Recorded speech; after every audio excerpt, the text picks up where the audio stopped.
WIIFTV. WIIFTVP. Media's just for you and me.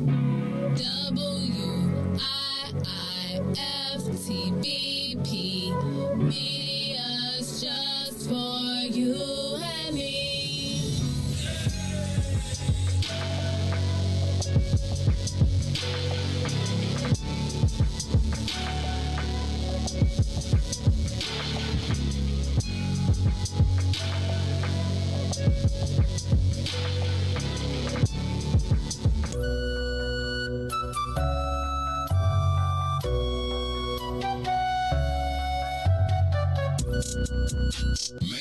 Jackson. If you could make up a social media holiday, what would it be? Randy said National Don't Let No One Put You Down Day. No one. What you gonna do? So when they say something crazy, you slap them? Be like me said.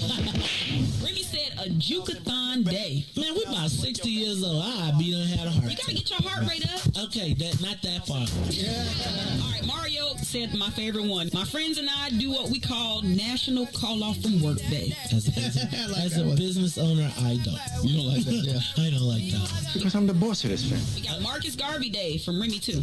Oh, Marcus Garvey Day. All right, what will we do on Marcus Garvey Day? Call off from work. I'm going to need you to go ahead and come in tomorrow. That would be great. Okay? Yeah, right. Every black holiday has something to do with calling off from work. You're cool. How about National Join a Positive Black Organization Day? Because I don't want to be recruited. I don't want to be recruited and the brothers be like, thank you. Thank you. How about National Tell White People the Truth Day? Tell them how you really feel. You can't handle the truth. Why don't we call that National Black People Get Locked Up Day? I'm going to tell them there's an African American man threatening my life. Hello. The most dangerous show in the morning.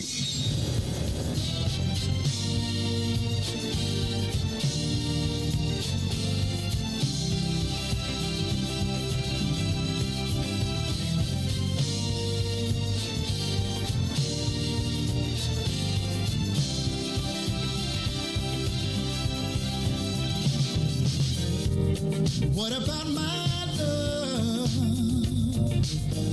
Seems you have forgotten love. I do believe that something went wrong somewhere.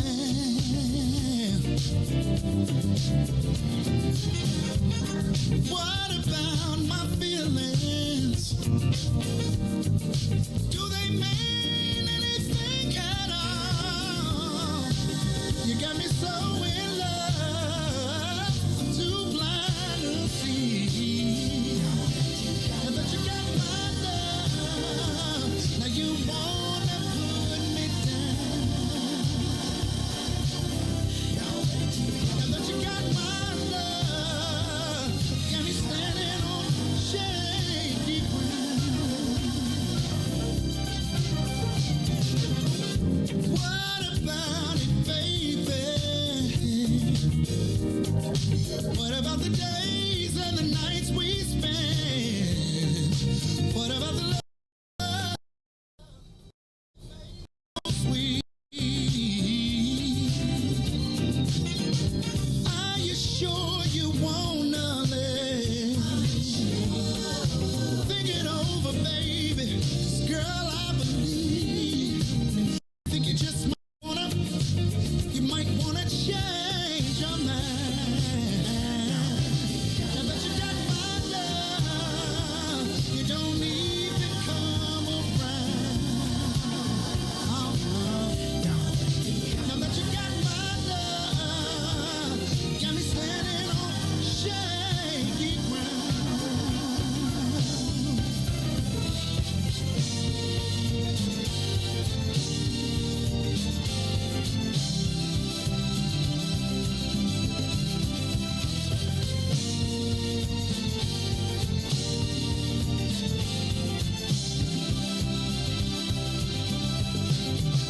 What kind of way is that to treat your man?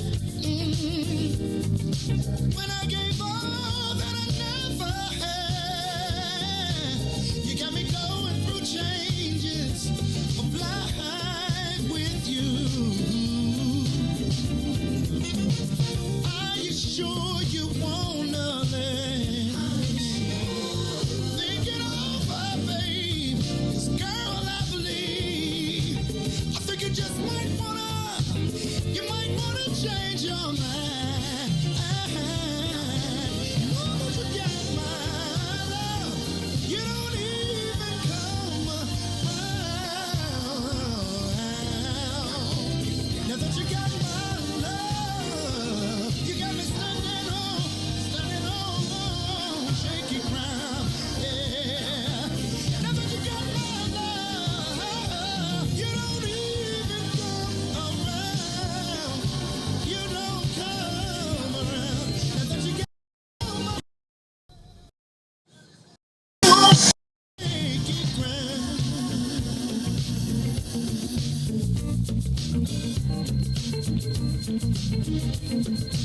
Put your hands together.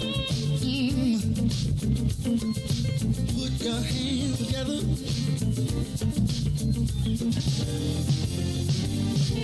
Before you leave out the door, before you leave out the door, baby, won't you change?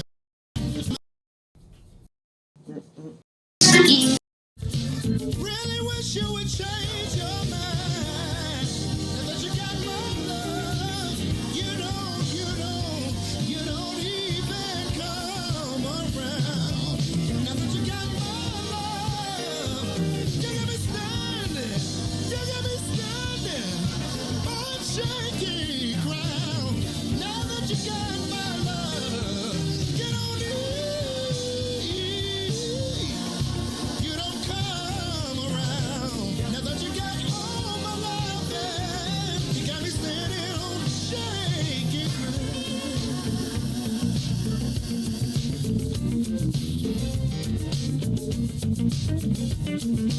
Put your hands together.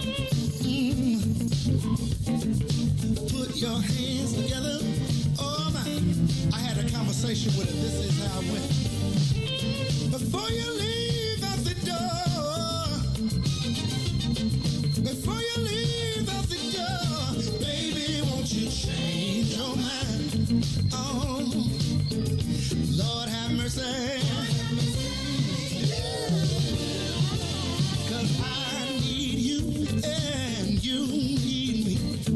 I know it can be happy. Just wait and see. Baby, won't you change your mind? I'll do better if you change your mind. Now that you got my love, you don't even come around. Now that you got my love, you got me standing on shaking. Now that you got my love, you don't even come around. Now that you got my love, you got me standing on shaky ground.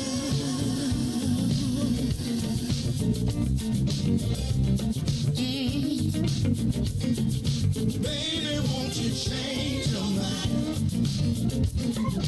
Baby, won't you change your mind? Oh no, I've been hoping, baby.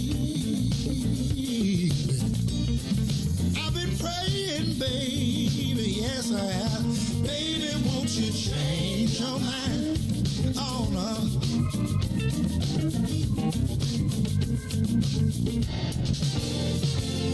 I've been hoping, baby, yeah.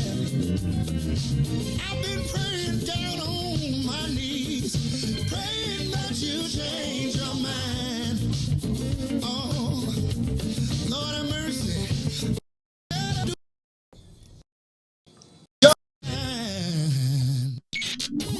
WIIFT PM. You are listening to the most dangerous show in the morning. This is What's in It for the Black People Radio. Maze Jackson, the most vociferous advocate for black people in the world. For Ruthie Moore, for Todd Stoger, I am the host of the Maze Jackson Show, asking every single day, what's in it for the black people? And if you don't like it, you can still tell them Maze said, Mayor Lightfoot, man, we ain't accepting that.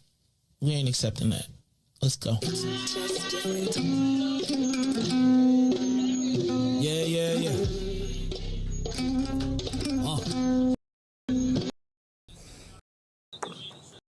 Yeah, what seems more lesbian than black. Rahm Emanuel's another case. Yep. Justice tired. 50 closed schools left much to be desired. Police had Anjanette naked on that body cam. They suppressed the footage so it couldn't touch a lot of hands. Reminds me of that 16 shots in that cover up. Both of them similar, so I went and dug it up. George Floyd killed, a lot of riots happened in the town. Southside burned and they wouldn't let them bridges down. Grandmother sick, need a prescription and plus a couple groceries. You gon' have to travel just to get it now. COVID-19 out here shutting all our business down. Not enough SBA loans to even give around. So many failed businesses that you can put them in the pile. If you don't survive the pandemic, it's gonna sit you down. We sing, dance, play ball, entertain, and crack jokes. Government infested black neighborhoods with crack smoke. System that milked us so bad, we got lactose. Still trying to find out what's in it for us black folks. We sing, dance, play ball, entertain, and crack jokes. Government infested black neighborhoods with crack smoke. System that milked us so bad, we got lactose. Still trying to find out what's in it for us black folks. Shout out to Willie Wilson, hope one day you get to send it. We need some different players in the game to handle business. Too many shady characters like Madigan and Blago. But when you really break it down, It's typical Chicago. City full of gangsters. It's what the land was Built on. Same streets just Built on. get they still on. Looking for a block to put them Hellcat wheels on. Let this give bogus appraisals a Red lines. Car crackers out here getting Minimal fed time. And up the seal carry, I Stay with the pipe. But Illinois gun laws giving Minimal rights. Stay up on the swivel, make Sure sure I'm I'm moving tight. Check all of my mirrors when I pull up To the light. Pick my homie up from out of town, man, he caught a flight. He was hella nervous, told him, shorty, this is a way of life. We sing, dance, play ball, entertaining, crack jokes. Government infested black neighborhoods with Crack smoke. System that milked us so bad. We got lactose. Still trying to find out what's in it for us Black folks. Sing, dance, play ball. Entertaining, crack jokes. Government infested black neighborhoods with Crack smoke. System that milked us so bad. We got Lactose. Still trying to find out what's in it For us black folks.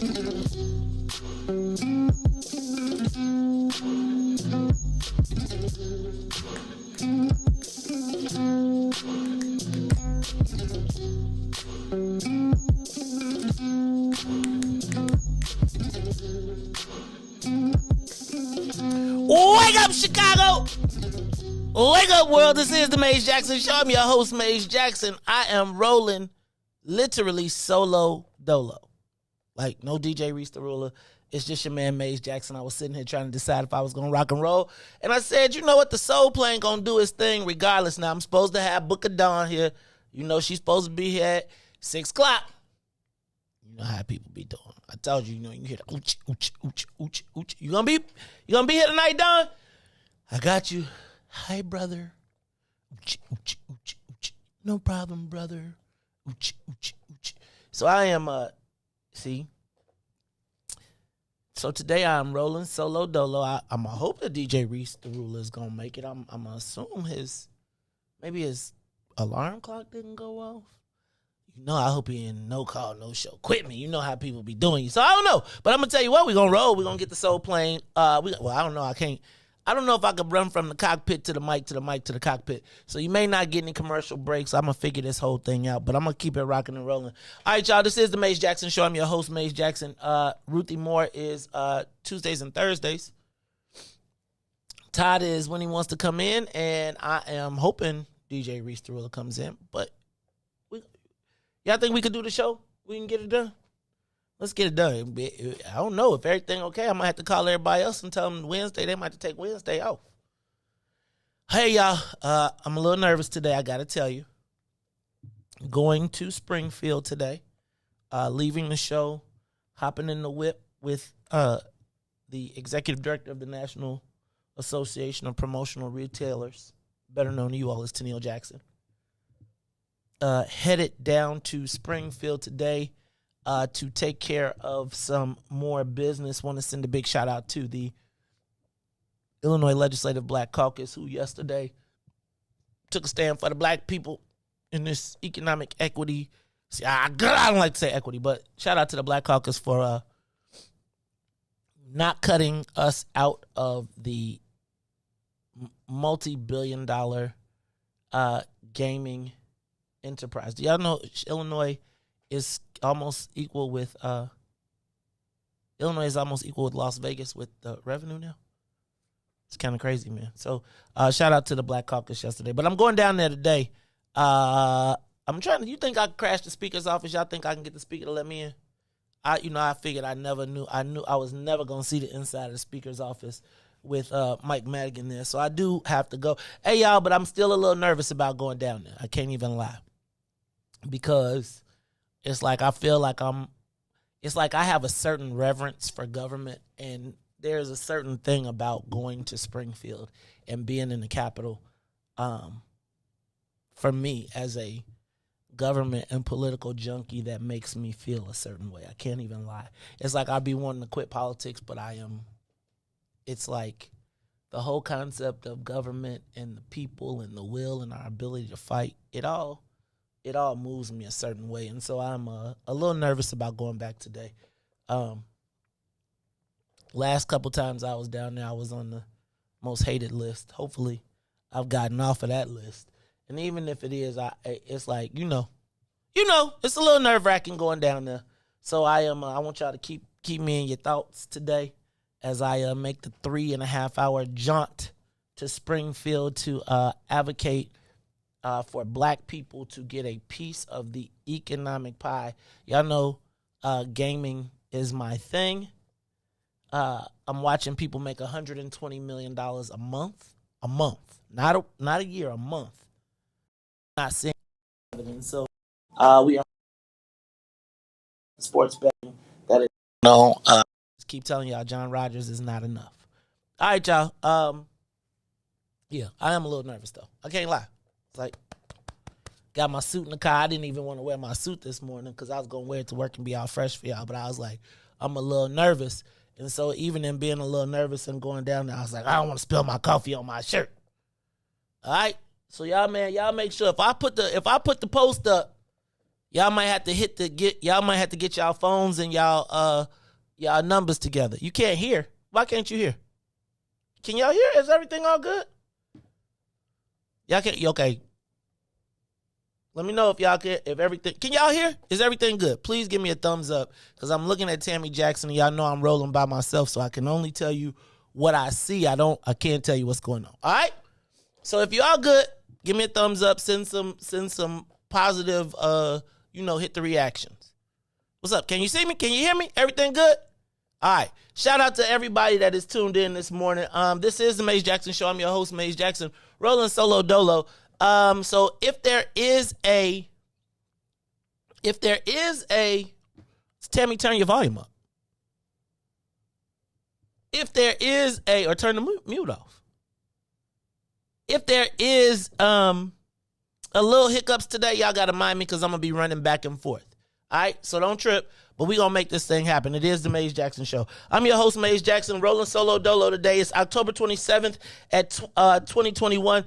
Atlanta Hawks won the first game of the World Series against the Houston Astros. I cannot lie. I want Atlanta to win because Houston beat us. So go Atlanta. Did you see about did y'all see that about the Blackhawks though? The Blackhawks just fired Stan Bowman, their general manager, because of allegations of sexual abuse of a Blackhawks player during their 2010 championship run. And during their 2010 championship run, man, he straight up, they found out about sexual abuse right before they were going to the championship, and the executive team decided that they weren't going to do anything to disturb the team chemistry, so they covered up the abuse for 3 weeks, allowed the video cameraman. Now, I'm not even going to hit because I was going to say, how does the video cameraman get to, like, who cares? But anyway, whole nother story. So the video cameraman video coach has sexually assaults, I believe, a couple of players. They cover it up because they don't want to disturb the chemistry. They don't want to disturb the team chemistry. So apparently there was a big old meeting. Everybody was in the meeting. And in that meeting, they decided we're going to chill out and don't say nothing because we don't mess anything up. Well, here we are. That was in 2010. Here we are in 2021. And check this out. They fired the general manager. Everybody else is gone, but Stan Bowman was fired. They said anybody who was in the big meeting got to go. Got to go. So, big story. These stories of sexual abuse of men,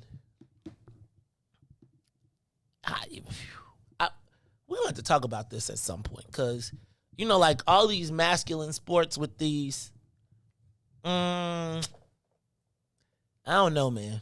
Yeah, I got something else to talk about. I am going to tell y'all, we are going to talk about the Amanda Seales, Issa Rae thing again. I know. I know y'all probably don't want to hear about it again, but I got to tell you, we're going to talk about it again because I am reading a lot of comments on social media that are really starting to bother me. You know, I had my little post yesterday, which was funny, but some AK kind of let me have, some AKs let me kind of have it on my post. And I was kind of like, yo, I feel like the reason that we are the way we are, or the AKs, the reason that we were able to take a whack at Kamala in this case, because I do not believe that they should have allowed, Amanda Seales should have wore the AK letters. But I feel like what happened was the first time in history we allowed our letters to be used politically by the mainstream white consultants, and then it got everybody confused. Because I feel like most people know better and would have stayed away from it. And I'm going to tell you, Issa Rae is a wannabe. That's just how I see it. There's no reason for her to even write the AKs in the storyline if she wasn't a wannabe, one of them people that was in the mirror pretending like they was doing the steps around the party and didn't make it. But I ain't gonna talk about that till now because I'm gonna tick some of y'all off because I've been watching a lot of Black Greek letter organization disrespect over this for people who don't have any sense or clue. So look, this is what I'm gonna do. I'm gonna find out who was at the door. I'm gonna also play some music. So y'all gotta bear with me because it's gonna be a little bit of silence. I'm gonna turn on some music and then we're gonna get y'all back to going. It's the Maze Jackson Show. I'm your host, Maze Jackson, rolling solo dolo, but somebody is at the door, so it could be Book of Dawn, which will help us make this thing right. All right, y'all, hold on. Okay, it's gonna be some dead air for just a minute. Hold on.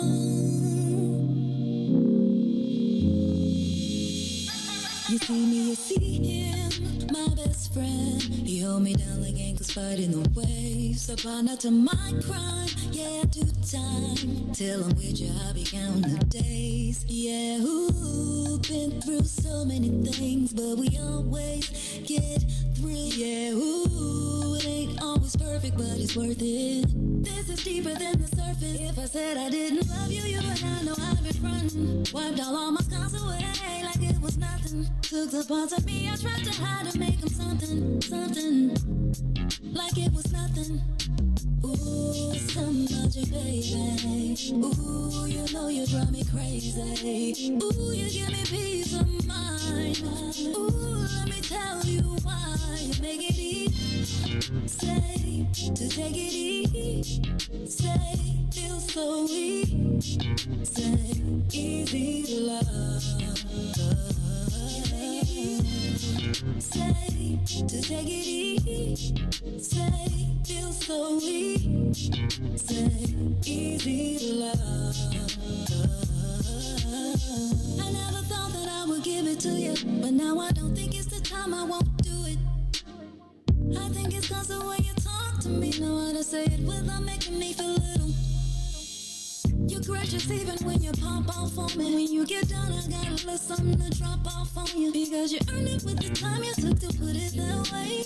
You got me liking to get put in my place. Said I didn't love you, you and I know I've been frontin'. Wiped all my scars away like it was nothing. Took the parts of me I tried to hide to make them something, like it was nothing. Ooh, some magic, baby. Ooh, you know you drive me crazy. Ooh, you give me peace of mind.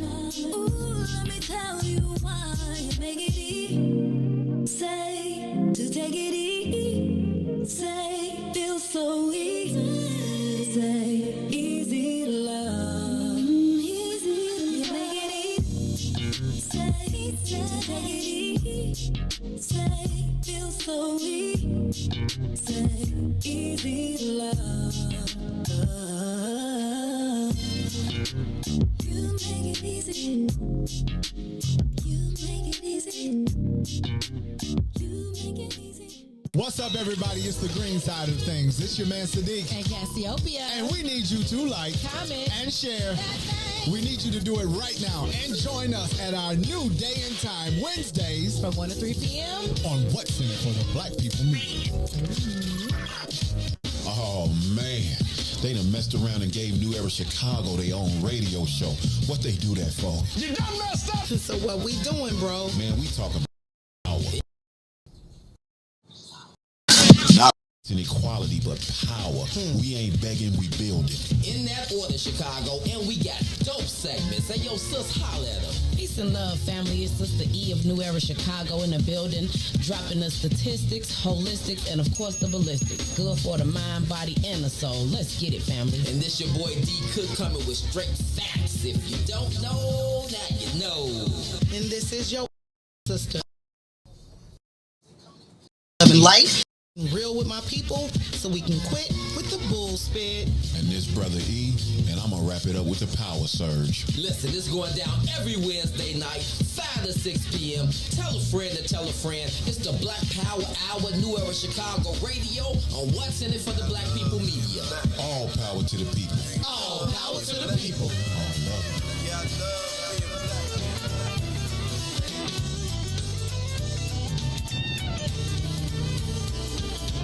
I'm so glad that the Lord keeps on blessing.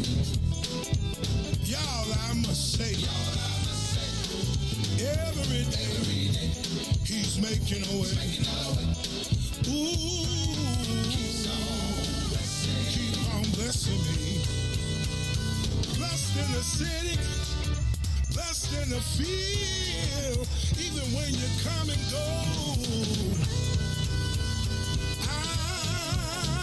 I'm so glad that the Lord keeps on blessing me. Y'all, I must say, in spite of, He just keeps on. Yeah, keep on blessing me. Oh, keep on blessing me. Blessing me. Blessing me. In spite of me, He keeps on blessing me. Blessing me. I don't deserve it. He keeps Blessing me. Woo! blessing me. Wow. You know we got to welcome our WBGX 1570 AM audience. This is the Maze Jackson Show. I am your host, Maze Jackson. Sitting in with me is the one and only Dawn Millhouse, better known as The Outlet. We used to try and call it a plug, and she was like, hold on. It's like the plug. The plug only got two. No, the plug goes into the outlet. Look, I push it out. I empower the whole joint. Hey, y'all, she is back with us once again. So this done, I'm going to tell you to say what's up to the people. I'm going to fade the music out real quick. So this is the Maze Jackson Show. I'm your host. Shout out to everybody from WBGX who is tuned in to us. Bless you, saints. Bless you. God gonna bless you real good. In the words of the Reverend James Bass. Lord, bless them. God gonna bless you real good. I feel like it's 2 or 3 saints in the back. They got $100. You know they be back in. You know I'm off beat though, right? You know, and then don't get the tambourine. Don't get the tambourine, cause you know, and then don't get the organist patting that. Dawn, did you go to church? Was you a church girl? I'm a pastor's child. Oh Lord, that explains a lot. A prophetess. Yes. So I just now have come to the world, to the space where women are allowed to be in the pulpit. Oh yeah. Right? Yeah. Because I used to be in the place where, you know, the woman, they had a place. You can do the announcements, but you got to do them over there. And you have to wear your white dress and your long.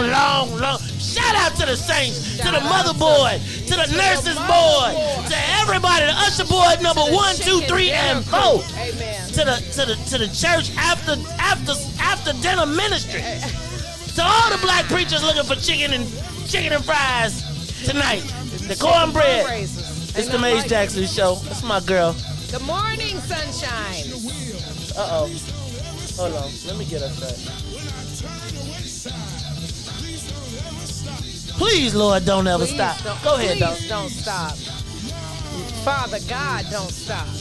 He took me to church. He took a baby saint to church. Please don't ever stop. And don't ever stop supporting the Wooftabah Medium. Hey, this man is in here. Good morning, sunshines. Good morning, good morning. This man is in here doing it yet again by himself. I literally, first of all, I had to put out my clothes like I was going to school this morning. I had to lay them out. I said, you got to go to bed at 9 o'clock. You got to lay your school clothes out so that you can be on time. Woke up at 5:15, hit the snooze button, turn back over at 5:35. That snooze is the devil. It is The snooze is the devil. No, I ain't gonna even front. The snooze is the devil. I'll be like, just 5 more minutes, God. Just 5 more minutes, Lord. 5:35, I said, oh, Gina, I did it again. Why? Damn. I did it again. Why did I do it again, dog? So let me just say But I this. didn't know you were in here by yourself. I don't know what happened to DJ this morning. I keep looking at my thing like, yeah, DJ, I was like, see, Don, when things like this happen, I'd be like, did they quit on me? Is it a no code shit quit? Right? Like, did they be like... No, we're not like McDonald's. You know, McDonald's employees are doing a walkout again today. Hey, man. Over at the headquarters. They want to be unionized. I'm not doing you like that. You know what? But I had to go to Starbucks, you know. Hey, I'm going to tell you. Look at a where I'm stop. at. See, this is what happened when I be here by myself. Look what happened.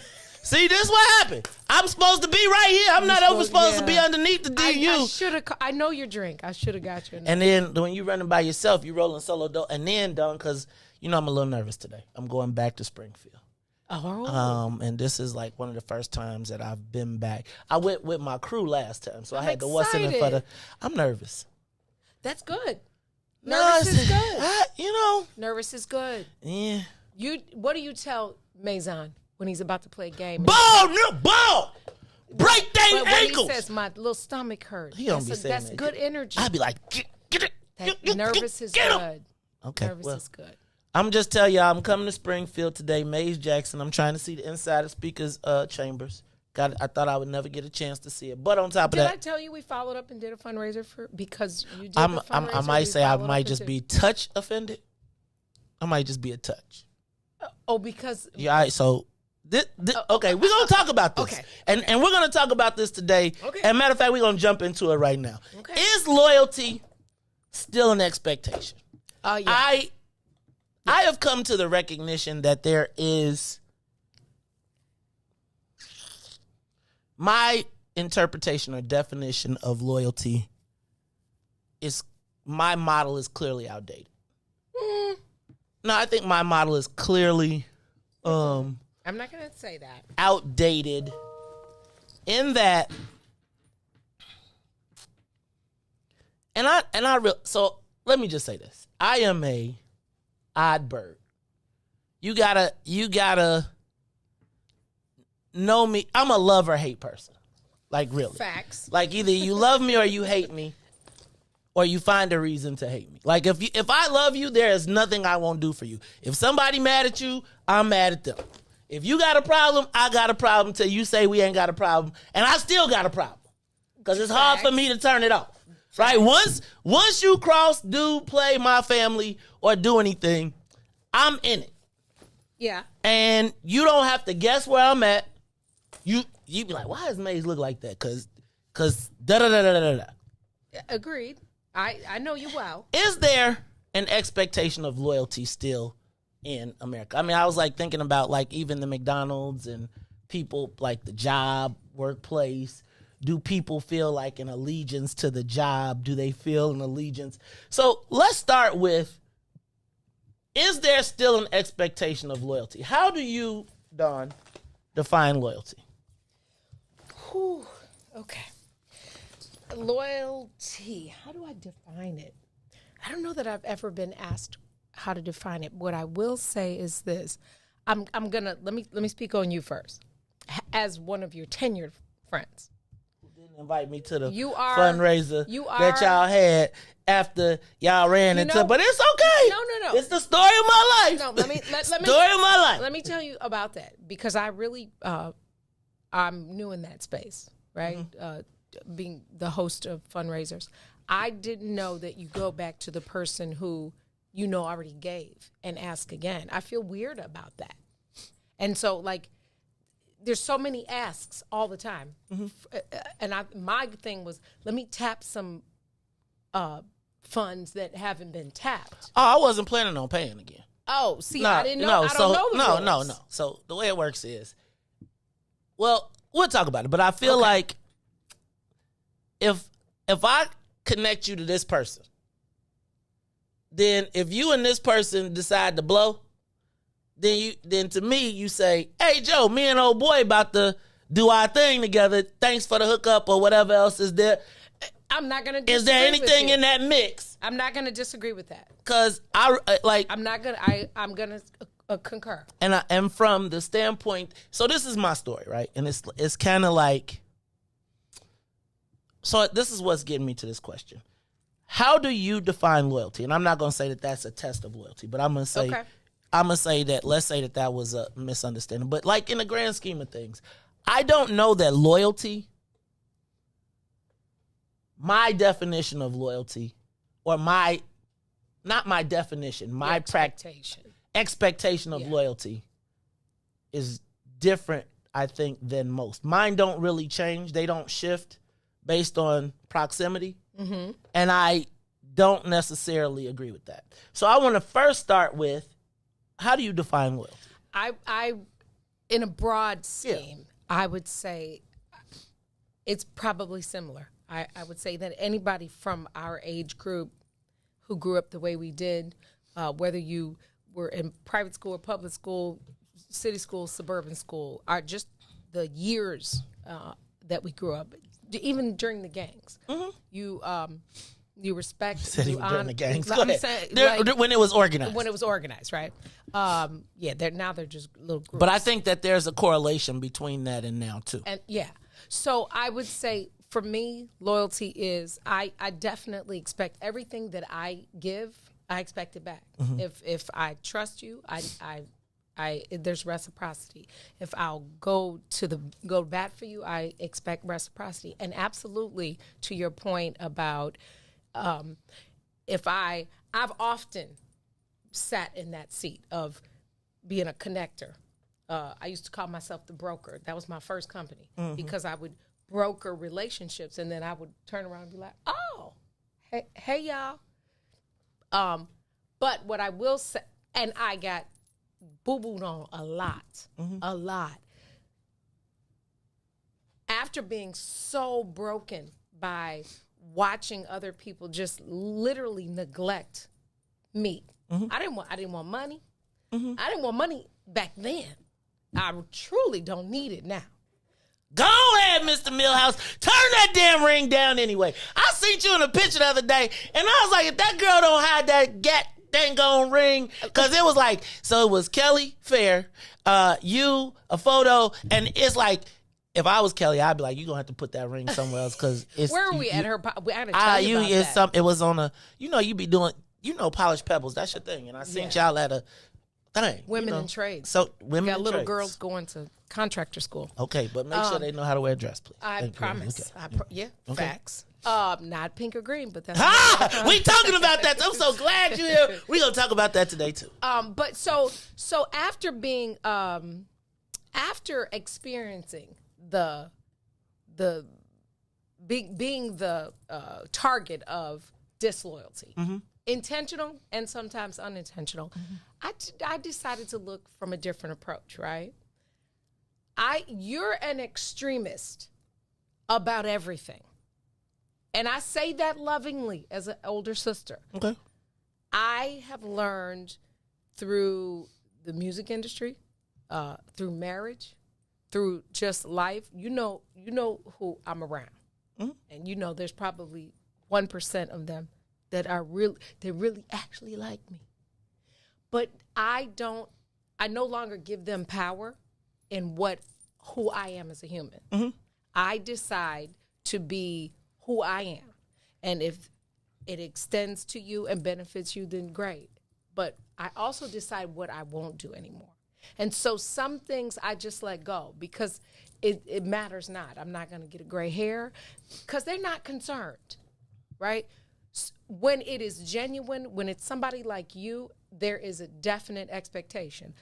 I have been, let me be 100, I've been approached by many other podcast places, right? And I said, Maze offered me an opportunity that I didn't even know I wanted. If I make a podcast and package it and pay you to distribute it, that's one thing. But I will never sit in your studio and do that. The only other studio I would sit in would be my basement, because to me, that's loyalty. I'm with you on that.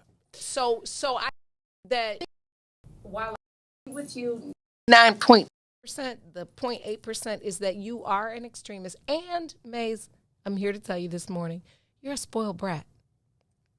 And part of being spoiled is where that extremist falls over. I don't know that. I You're can't spoiled. agree with that. I can't agree with that. Of course you don't. Ask Tennille. No, I would say that I have expectations of reciprocity for the people that I would go to the ends of the world with. It's not a spoiled brat. I have absolutely no expectations for nobody I have points on the book with. The way I look at it is like this.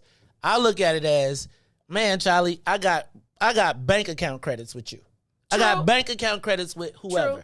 True. If you know that if you pick up the phone and you call me and said, Jesus is coming and we need to move. True. And that extreme, and I don't even want to call it extremism, it's that unwillingness to compromise on what my beliefs are. And I think it's a lot of people that are willing to, I think I learned a word this week called fake kick it. Phony kick it. Like phony kick. Phony kick. I learned a word called phony kick it. And it's like, it's a lot of phony kicking. But I don't phony kick it. No, you don't. And so and that's interpreted as extreme in cases. Like my desire for black people to do better, I can't turn it down. And spoiled, I feel like, and on the spoiled part, I have worked for every, I have worked people. I have gone on this floor for Negroes for people in humility. I feel like I have humbled myself. Now, I'm not going to walk around and be like, I'm going to walk around and be like, because if I don't say it, clearly a lot of people won't say it.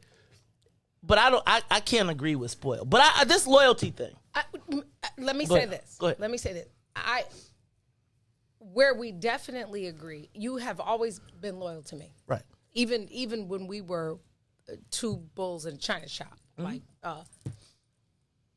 Like, I believe to your earlier point that no, there is no loyalty. There's no loyalty in certain workplaces. It's a real transactional world out here. And no, it's what can you do for me, not what can I sew into it. It's let me run that. And no, and I don't owe you anything because that's what you're here for. Or, it's very transactional. And so no, loyalty, and unfortunately, the lack thereof is most of the problem. I agree. So I was, and that's what makes me, I think about, so I felt like this would be a good, actually I brought this conversation up for you because I thought it was a good one, because I think that you probably have experienced what I've experienced, but then on the other side, you're a lot more outgoing, a lot more popular, and a lot more roll off your back. I'm like, hey Joe, yeah. Well, did you slide? Did you slide? Right. And I've always been taught that if you can't have it yourself, if you can't do it yourself, then F them, right? And that's the mentality that I take. But I was asking about this loyalty thing because I don't know, if we don't develop loyalty, how will we ever move forward, right? Like that whole reciprocity thing,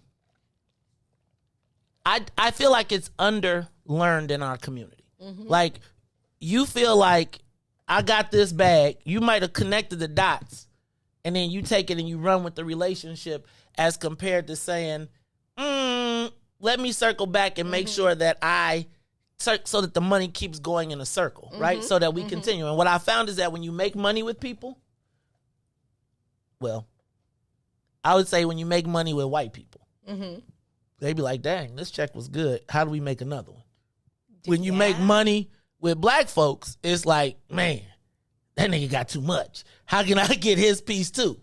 But that circles back to loyalty, right? Because they're not concerned with the loyalty to the ethnicity, the connection, the struggle. Mm-hmm. Their loyalty is or disloyalty is. Hold on, let me stop him right there, and I'm gonna run and get this, and they will go around you. How do you define who you're loyal to? How do you pick who you're loyal to? One of the things that I found that's learned, and it's funny because Tennille and I talk about Wiftaba. I have always had this dream of creating the Rockefeller concept, right? I.e., or the Puff Daddy, well, maybe not the Puff Daddy in the family, but the Cash Money, like where this group of people, the Wu-Tang right now, watching that is ultimately what I feel like in my mind I've always tried to do, where it's like, look, man, I got these business connections, I got this access to these resources, I'm going to share them with you, and then you're going to use your skills. I got access to money, concepts, blah, blah, blah, blah, blah. You put your sweat equity in, and one day we going to rise up, and we going to be the Wu-Tang. And what I've come to recognize is that there is really no familial concept. I feel, maybe not familial concept. I feel like maybe I invest that in the wrong people, or I would tell you, like, even in the evolution of Wiftaba. Like, it started as altruism, where it was like, yo, I want to give these people platforms and I want to make sure that everybody is. And now I'm kind of like, hey, Joe, y'all got Wednesday nights. Riis, if we can't fill in paid dates for the rest of this, I turn the shit off. Excuse me, I turn it off. Right? Excuse my language. Because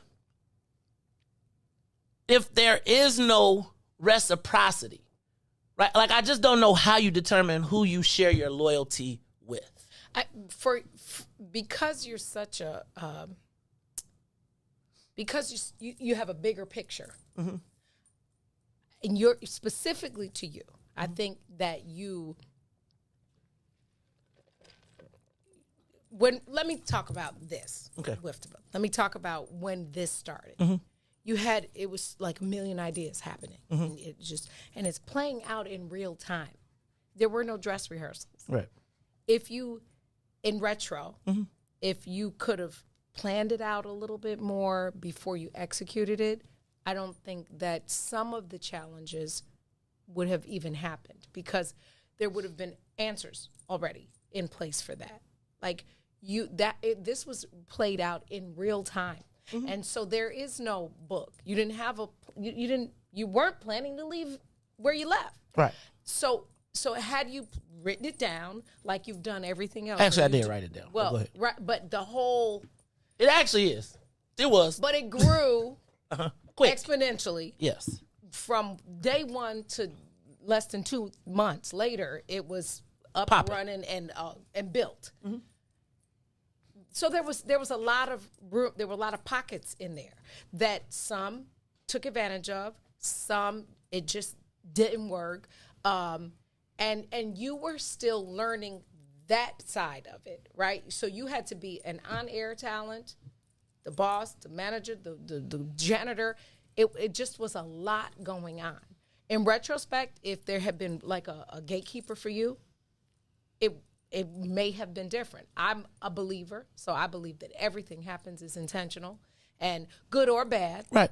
But you learn from it, right? And so loyalty, I think it is absolutely fair for you to have the expectation that if I offer you an opportunity, there is some sort of loyalty. What I've learned in marriage and learning that space. I just told you, I don't know that host the speaker space. I'm like, yo, Shaq coming to town. Let me make sure he good.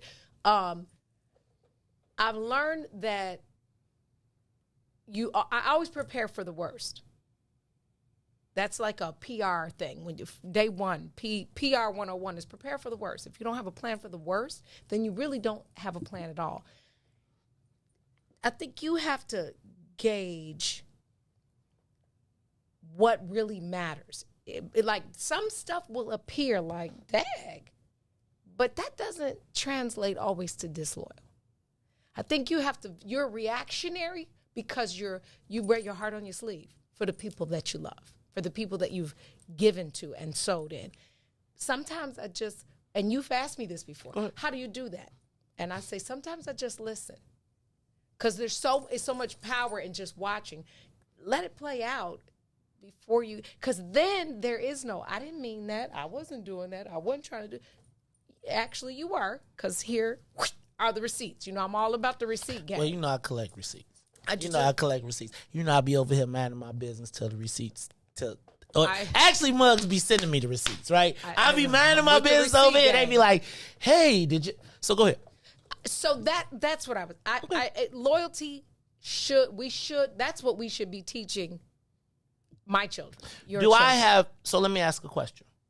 Do I then have any obligations to loyalty? If I pay you, do I anything? Respect? Yeah. Besides, like I don't outside of, but that's a line. That's a different loyalty. If you're my boss and you pay me, you absolutely owe me respect because you owe me that whether you pay me or not, just as a human. Mm-hmm. You owe me, obviously all the other stuff is safe workplace, yada, yada, yada. Yeah, you definitely owe respect. You don't necessarily have to make me the first. If you pay me and it's transactional and you have another opportunity that's huge that I'm capable of doing, you don't necessarily have a loyalty to call me to do it. Bingo.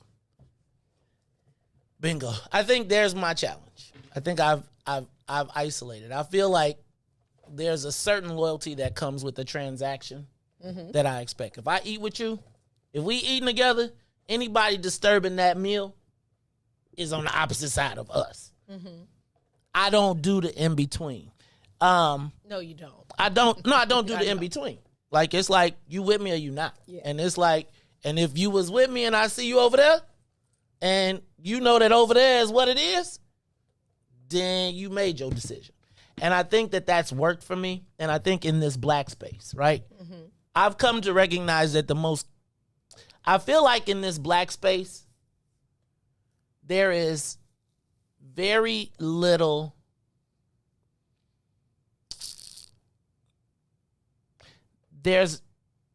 I don't know what we value. Mm. And Jay does that song where he says people know the price of everything but the value of nothing. Ooh, yeah. That's what I feel like when I have this loyalty conversation. I think when I see you and I say, hey man, I know you like this and I got a plug for this. Mm-hmm. It's because I feel like most of the times I just want to be part of people's success. I don't really need you to pay me. I don't need you. I just want you to be like, hey, cuz. Hey, fam, you know what? Me and this dude got together because of you. And I tell the kids at the basketball games, I just want tickets. Just remember me. When you come to town again, just remember me for the tickets. And I often feel like our loyalty is that I going to ask, give them something that I ain't got or that I'm barely struggling to get. So let's talk about it a little bit more when we come back. And then I want to move on to, did you see Flager called out John Catanzara? Mm-mm. Oh. Flager called out John Catanzara yesterday, said he's a very dangerous man. He didn't call him out like you, but he said he's a very dangerous man. At the same time that John Catanzara told Lori Lightfoot that he was calling BS in your face. I want to ask, do we as black people have an obligation to protect Lori Lightfoot? That's a good question. Do we I want you to put Anjanette Young in your mind. I want you to think about every single thing that's happened. And then I'm watching as John Canton. So the biggest fear of white people right now, white men, is to attack a black woman. They can't figure out how to get their hands around it without looking John Catanzara, in my estimation, is pushing and pushing and pushing to raise the cap off of that veil. And I think Lori Lightfoot presents a very interesting a very interesting picture. So we've seen a lot of disloyalty to our community on her part, my estimation. Sure. Now we're watching a white boy attack her, who we all feel is in some way, shape, or form racist and a mug. Facts. But she, quite frankly, treats us no differently than he does. But she gets to wear the black woman costume. Remember the white lady remember when I'm going to go have a cigar in the bottle and sit down with some cigar and scotch to celebrate? Do we as black people have any obligation to protect Lori Lightfoot from white men assault? Not physical, but in the literary sphere. It's the Maze Jackson Show. We'll talk about it a little bit more. Don, why don't you take us to the break, because I got to turn on some music. So go ahead. Take us to the break. Take us to the bridge. We're going to take a break, come right back. It's the Maze Jackson Show with your girl, Dawn, sitting in for Ruthie and Todd. I'm doing triple duty and DJ. No, actually, Maze is DJ, so we doubling down. You can bet on that.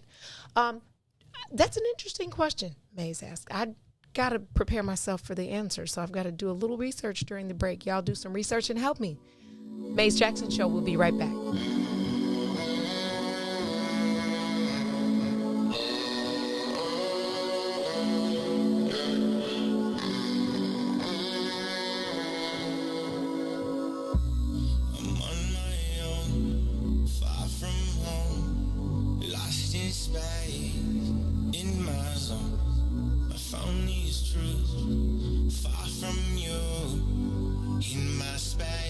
In a stellar mode, yeah. I finally got my mind right again, yeah. Now I know there's no time for pretend, yeah. I come alive in the moonlight, see me shooting across the skies. Don't you know stars were born to fly? I've been searching, crowding, looking for a way out. I've been hurting, falling, but I think I found my way now.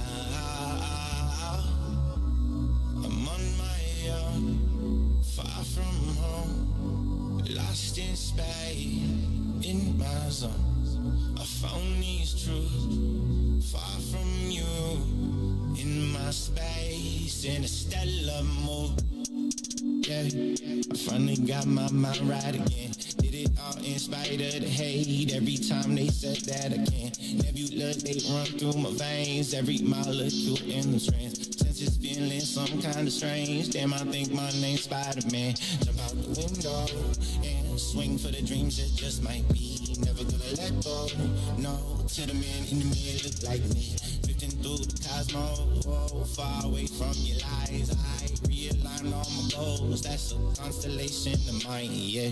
I've been searching, crawling, looking for a way.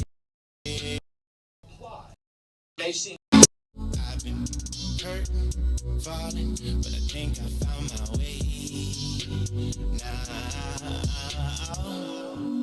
I'm on my own, far from home, lost in space, in my zone. I found these truths, far from you, in my space, in a stellar mode.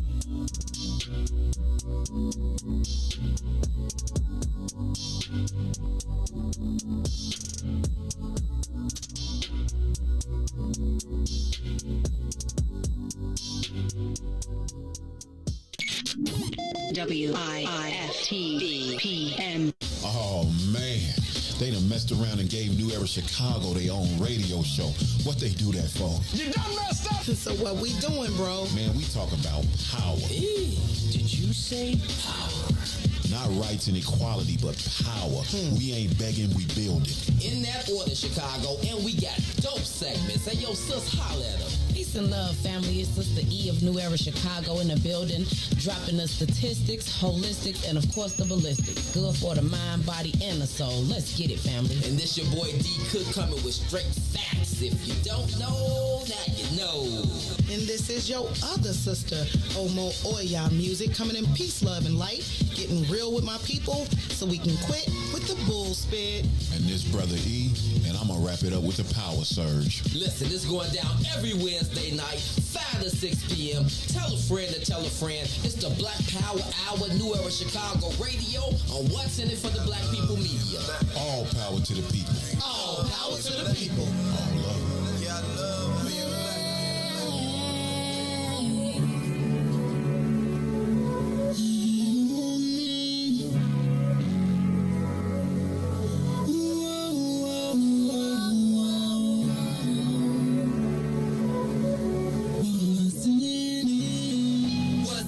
Black people, cause economically we are not equal. Waking up to life, can't toast no more. I told y'all, yeah, this is a dangerous show. Don't go to church if you ain't trying to help us. Don't even try to be around and can't protect us. We see the lies now of the politicians. We need money and no symbolism. It's Mace and Riis and Ruthie and Todd, explaining how we all come from God, giving us tools to beat the odds. If we united, our movement gon' stop. Trying to do nothing. We gotta do something. We gotta stop running. It's time to confront the problem. Really, you expect you oppressed to solve.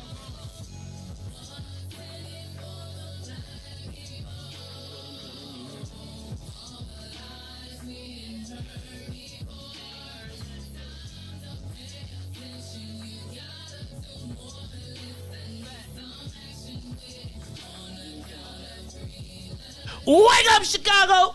Wake up, world. This is the Maze Jackson Show. I'm your host, Maze Jackson. Got my girl from the Book of Dawn in the building. Good morning, sunshine. Dawn Millhouse. Hey, y'all. Lady D. You see my date, my I'll fly? tell you, let me tell you this. Riis overslept. And now you know how his voice be super deep. Then he like super. That's Dawn. What I do? That's Dawn got her stuff on. That's Yeah, me. I said. Oh, did he just come in regulate? Right, yeah. Look, I said, what's up, Riis? Riis said.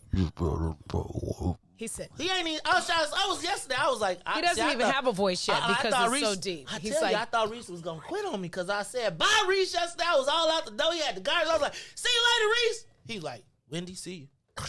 I was like, damn, Charlie.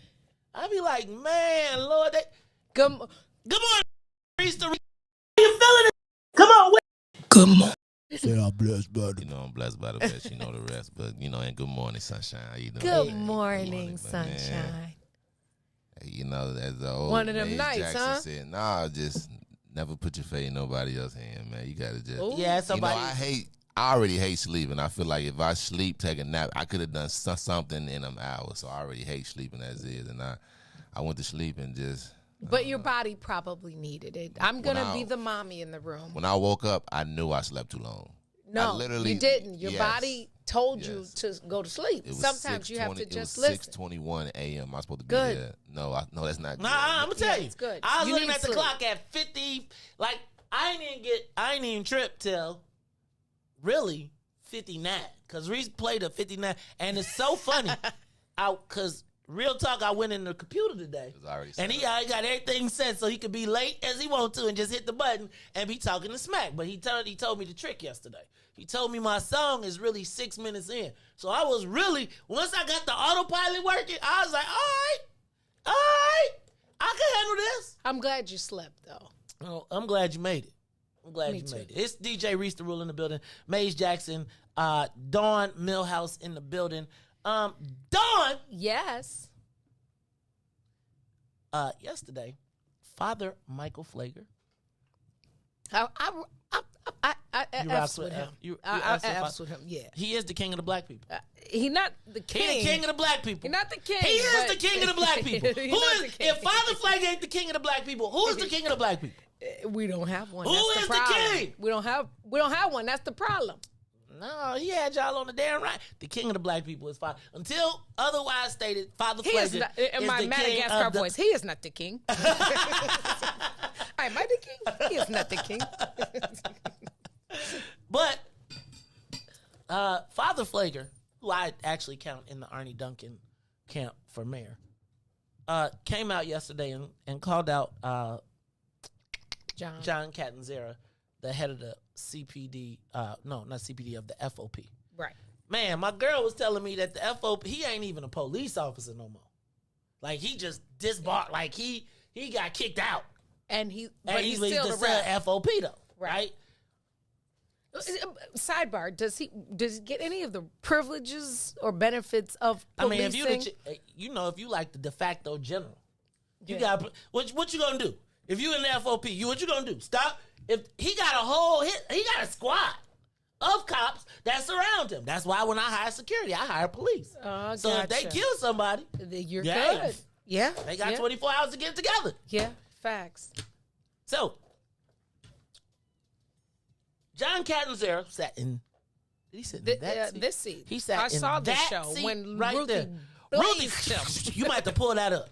You might have to pull Ruthie's promo of John Catanzara up. She blazed. And he was stutter butter. He was hot. Yeah, he was hot like but he fish did grease. he did pass me a get out of jail free card. Okay, I will take that. When you take that, I passed it to my son and said, "Hey, Good. when cops pull you over, just because that's a real thing." Oh no, yeah, my daughter's roommate is father's NYPD. His That's joint the be thing. like he gave, and it's nationwide. It's yeah, I'm telling you. Yeah, it's like yo. I don't want to call. It's like it's gonna be a pass to get through the neighborhood. But anyway, so he calls out Mayor Lori Lightfoot. You know he's been taking whacks at her over the virus, over the virus and vaccination. the fight. Yeah. And so he held a rally yesterday down at the CPD. Now, it's not lost on me. 35th. It's not lost on me that the police are protesting the police station. That's not lost on me. Okay. Okay. So that part. But they expected like hundreds of people to show up and like 60 came. Yeah, that was, yeah. I think Ruthie called this though. She said, ain't nobody trying to miss no checks over these COVID vaccines when they got the vaccine. But I think John Catanzara, how do I put this? I would rather have 60 go to the end soldiers than 100, than 1,000 half steppers. Right. Yeah. And I think John Catanzara is putting together the hardcore believers that can move on. And I think that one of the biggest things, part of the reason that Mayor Lori Lightfoot has escaped this debacle of a mayorship that she's had, is because the media and people in general, white people in general, have not figured out how to attack a black woman without appearing racist. Sure. Sexist. Or sexist. Yeah. I think every day, John Catanzara, and I think it's a lot of white men that are frustrated. I don't know if you saw this article in the, I want to say Russ Stewart wrote it. I don't like to give him no props, but Russ Stewart wrote about the fact that in the Democratic Party, and actually I was talking to a judge who said that he would not be able to get slated by the Democratic Party no matter what his credentials were because he was not a woman, a minority, or gay. Wow. Now, he's a Democrat, and he said, I'm running for judge in spite of that, but there's no hope of me getting slated, and he used those words. And quite frankly, it has become the way of the Democratic Party. There's not really, you don't see really very many black men in any type of position of power or being proposed as candidates. Anytime that they're looking to take a black man down, they run a woman against them. Black woman. Do you think that's by design? 100%. Okay. 100%. Because there's a part of what needs to happen is to emasculate the black man. That's why I talked about like in Alabama when they were like black women voted 96% for Doug Williams. Black men voted 92% for him. But there's always, the Democratic Party is always trying to draw a line between black men and black women. Even when they were talking about the population, they were, or the split of party, they were like, black women get this much. Because if you put black men in the averages, we drag everything down. Okay. Right? So, if you have a concern about the appearance of being any of the isms, then you have to walk gingerly when you deal with anybody like anybody black or in any of the underserved. And she got woman, black, and LGBT. So if you say anything about her, even though she thinks she's a little white man, for sure, she thinks she's a little white man, for sure, and acts like a little white man, and has treated us like a little white man. This white man has figured out that if I can attack her and get away with it, there is a umbrella under which the rest of the angry white men can go under and throw rocks without being considered a racist. Right. So my question now becomes, do we as black people have any obligation to defend Mayor Lori Lightfoot? Riis, I want you to go in there and find that Anjanette Young commercial. That one promo, and know that. You know what I'm talking about? That one? Find that one, and I want to play that back. Because I think we got to remember,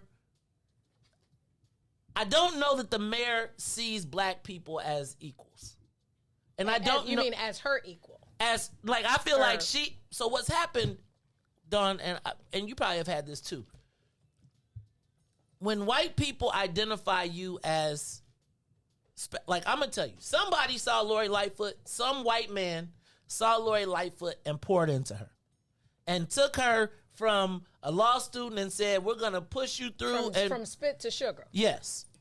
I mean, how did she get the other letter. Right. How did she get to become one of the most powerful lawyers in Illinois? How did she become Daley's like go-to fix-it person during his era, etc.? Even so much so that Rahm brought her, because they knew she was on the program.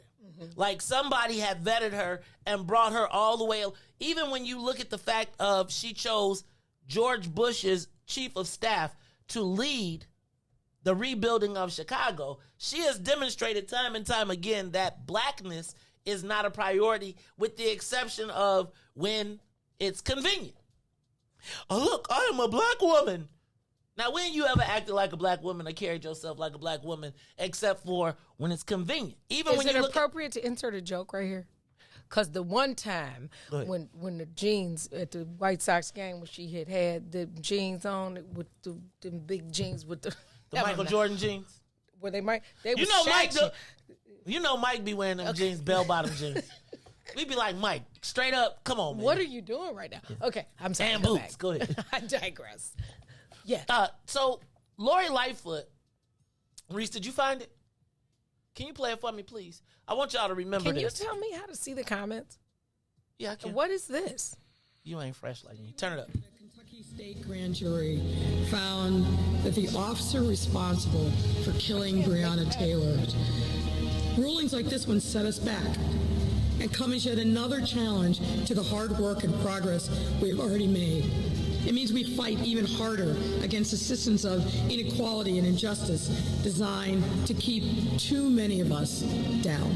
We will and we must continue to say her name. We will and we must continue to demand justice.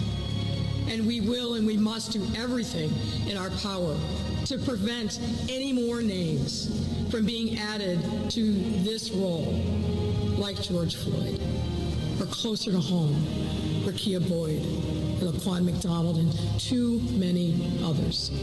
I want you to know that I support you and will do everything in my power to protect you. Regarding the CBS 2 story last night about the raid on the social worker's home, why did your administration go to court to try and prevent the body camera video? from being broadcast? And why is your administration asking a federal judge to punish Miss Young for sharing video of her own home being raided? And I watched that video.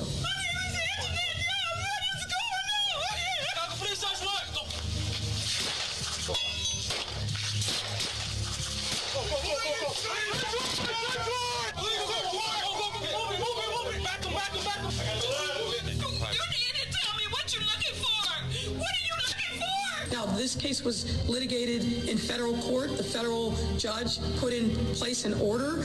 There's allegations that she has violated that. A federal judge put rules in place. It's for that judge to determine whether or not that was appropriate. I'm not going to sit here and second guess a federal judge or how the information related to that matter was handled. That's for that judge who I know and is very competent and I'm sure will be fair in assessing. Because COPA has not yet made a decision in 22 months on this. I just, look, we got to fess up and we got to clean it up.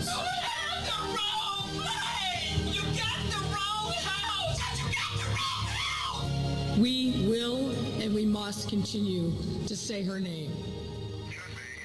Y'all remember that woman? Remember that federal judge? Do you hear those screams? Do you hear those pleas? I just want to point out that Anjanette Young still has not had a settlement. Yeah, that's hard. That's actually that's hard to hear. That's the point. It's difficult to. I want it to be difficult. I feel like what they have counted on is what the mayor gets to do, in my estimation, is allow something like that to happen. And let's be clear, that didn't happen on her watch, so she had no need to cover it up. True. She could have laid that at Rahm Emanuel's feet, and everybody would have been like, "We knew he was the devil." Right. You gotta ask yourself if when you see something like that, and the mayor sees it, hears it. You saw her telling her to. You watch. We saw the emails, so we knew she knew. Just like we knew she turned those Latino gang members on our people during the uprising. What obligation do we have? Riis, open up them phone lines for me. Give us a call, 872-259-7474. Does the black community have an obligation to protect Mayor Lori Lightfoot from the assaults of John Catanzara? Well, let me before the Lions Den jump in, because I've not been a part of the den, but I have watched it. Okay. Let's circle that back to loyalty. Okay. Because that ties right back into your first subject. This is the loyalty only would be to the blackness or to the woman. But has she ever demonstrated loyalty? When has she demonstrated loyalty to the blackness? She hasn't, and that's my so I personally don't feel like I owe her anything other than what she has shown me. You know, the people say, old saints say, when somebody show you who they are, believe them. And there is the sever to the loyalty for me. I am a woman. I am black. Anjanette was a woman. Anjanette was black. I'm saying, so my loyalty won't be to Mayor Lightfoot because I'm woman and black, because she showed me who she is. Now, let's take it up a notch. Does she become the gateway for white men to feel okay to, I don't want to say assault, but attack black women in a black women in power in a different way? And here's my point. See, we and Lori see us as different. Sure. White people see us all the same. She has convinced, we have said, you ain't us. Yeah. She has said, I ain't them. Yeah. They ass over there, them ninjas. Yeah. And the challenge is, Lori, in my estimation, opens the gate. See, I feel like they tried it with Kim Fox, and people started popping up. Cabrini Green, stand up. They tried it with Kim Fox, and people started popping up. Yeah. I love Kim too. I do too. I think she's gonna have a challenge. Let me say this though, my loyalty, and I'm out, and I'm very okay saying this publicly. My loyalty is to Anjanette and women like her, right? And I believe if we circle back to your starting point, if those that are loyal to Anjanette's story and the woman in her happens to be black, but her story and her journey, then collectively, it would matter who is doing what on the other side. If we stand with Anjanette as women and black women, I don't think that Lori would even she'd be a non-factor. Interesting. Give us a call, 872-259-7474. 872-259-7474. Do we owe Mayor Lori Lightfoot any loyalty as she comes under attack? Now, I think that what's in it for the black people has a way different perspective than the rest of the world, of black world. Because I think that in this space, we have a different level of awareness or consciousness towards black issues. But I'm curious, have we ever seen Lori Lightfoot be loyal to black people in her tenure? And do we have any obligation? We're gonna take a quick break. And after we take our break, we'll be back we'll continue this conversation. Dawn Millhouse, I'd love to hear your thoughts because it seemed like you got something you want to write it down.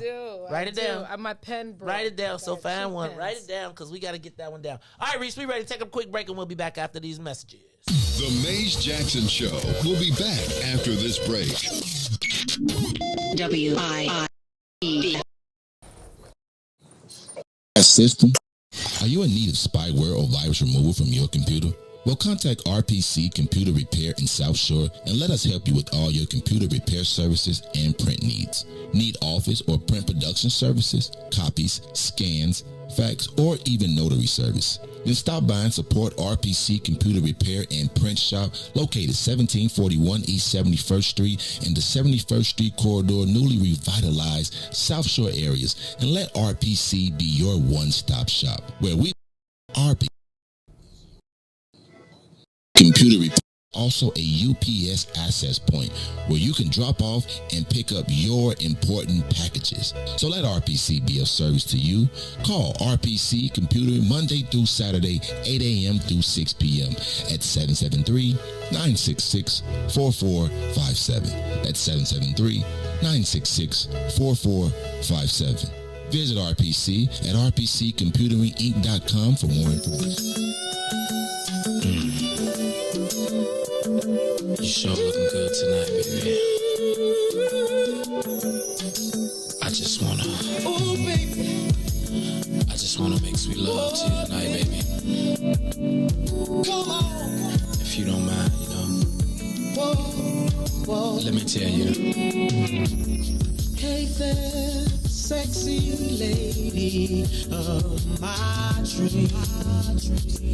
Can I have you here with me? I just wanna love you down. Yeah.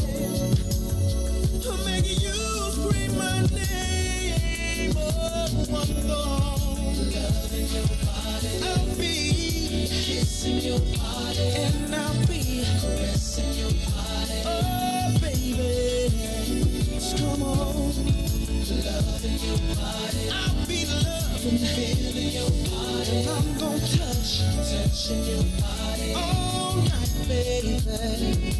Now I'm about to fulfill your fantasy. So come a little closer, bring your body to me. I'm trying to take my time, I won't rush at all, 'cause you deserve the best. I'm gonna love, I'm gonna kissing your body until the morning comes. Caressing your body, oh baby, just come on, loving your body, and let me feeling your body, and I just wanna touching your body. If you don't mind, baby, let me loving your body. I just wanna Kissing your body. Don't stop me, baby. Kissing your body. Oh, baby, baby. Come on, come on. Your body. Let me feel your body. Please, baby. Touch your body. Baby, baby, baby, baby, baby. La, la, la, la, la. Oh, baby. Please, please. Oh, please, baby. We're gonna get it on. Tonight, let's get it on. You are listening to the Maze Jackson Show. I'm your host, Maze Jackson. I feel the same way when we got the music rocking, because you know, Don, this one of your artists. This is slick. is. Don, did I tell you? You know I talked about you, right? Why you talking about me? And Riis did it too. Riis What, did Riis? it too. Look, Riis. What the? I was feeling a certain way, and Riis verified it. So y'all remember. So look, just so y'all know, we got the Telethon 2021. The What's in it for the Sipping Black on people? the tippy-tie. I didn't never seen the movie though. I've never seen. It was hard to watch. I can't watch. Pootie I Tang, can't it was watch. hard. I can't watch stupid comedy. It I was- just can't. Yeah, I know everybody be. You know when they No, be it having, was. You know yeah, when people it was be hard. laughing at movies like it's crazy, the funniest thing ever, and you be like, I just don't get it. It's just not that funny to me. You know what? I couldn't watch Soul Plane. I never watched Soul Plane I either. didn't either. I couldn't. I tried. I just can't watch the slapstick. Anyway, Telethon 2021. It's the What's in it for the Black people live broadcast, brunch, and band. Riis and Ruthie be mad every time I say some BBB stuff because I added an L. But last time it was BBC, and they was, you can't say BBC. And I was like, what is BBC? What was it? BB. What is Riis like, you can't say it. It is BBC. You just can't say it. What It was breakfast, brunch, and concert. But if you search in your phone, then you will see. It's never mind. I'm not gonna Exactly. search. These damn phones. So anyway, at this telethon, we're going to have the band sing from 8 to 12. I'm going to get one of the songs in. Now, Don, Riis, I'm just telling you. So let me just tell y'all how the last. Let me tell y'all how it worked last time. So I was like, Don, we gotta have this big old concert. Hold on. Let me finish. Let me tell my story. Okay, and then I'll tell the real story. Look, I was like, Don, we need to have all the bands and all the music, and I want to be like Tom Joyner, and I want to be like and now introducing Maze Jackson and doing the band. I'm turning double dutch because I'm digging potatoes because the story is not correct, sir. So then I was like, where is the band? Where is the musicians? Donna was like, you told them too early. I walked out. So hold on. I get off the show, walk outside to take a breath. It's a line of artists. They out the door like, look, I went to my car. People was out. Could you tell me what time Dawn's show starts so that we could broadcast? I was like, Dad, I got one. Dawn put on. Look, how she gonna come to my joint and then outdo me? Look, everybody like, hey, yo, Maze, we was dancing all day long. I was like, oh, your face, G. You said, let me tell you, I love Miss Carrie. Miss Carrie, I saw Carrie 2 times pinch, not pinch. I have to say it like an old church lady. Pinch you on your. She grabbed him right here because he sat over on that high boy chair. Mind you, me and Carrie was already having communion wine, and this is Maze. You know how you love somebody, but you're so mad you just want to punch him, but your wife is sitting there with pinching your. But can I tell you the real story? Mm-hmm. Okay, that was the fake news. Oh, that was the fake news. Okay, I'm just telling you. Let me we an event. Mark Aguirre at TP. We got the band there. Me, Dawn, the outlet, say to Maze, sir, said person, tell me the plan for this anniversary show. Oh, we're going to do this, this, and this. I said, that night, I would like for my last show to be centered around music. I would like to do live music. He says, that's a good idea. Fast forward next day, he says, let's do a whole you dig. Okay, So the seed, amen, was planted when I said I wanted my show to have music. He said, next morning, he said, you know what I was thinking? Let's do Wop the Bam. Cool. He said, I said, what's the budget? He said this, that. It was supposed to be at TP or here. Then it went to the Woodlawn. Cool, because, you know, that was a blessing and it was a great spot.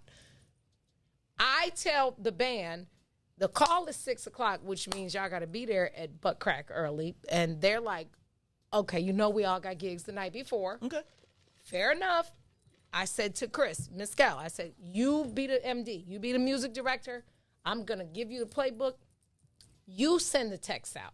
Okay. Because, you know, Chris is a gangster. If Chris asks, then they don't, there's no in the, Chris except for Dante. No. We got Dante. Yeah. We going to get Dante. Well, Dante doesn't overuse his voice. Okay. Yeah, he really does respect his. He's on Ofri. Yeah, he respects his voice. All right, and a lot of, he's really not, he's such an entrepreneur. He's like you. That ain't his lick ain't performing all over the city. But I don't know what Miss Gail told them.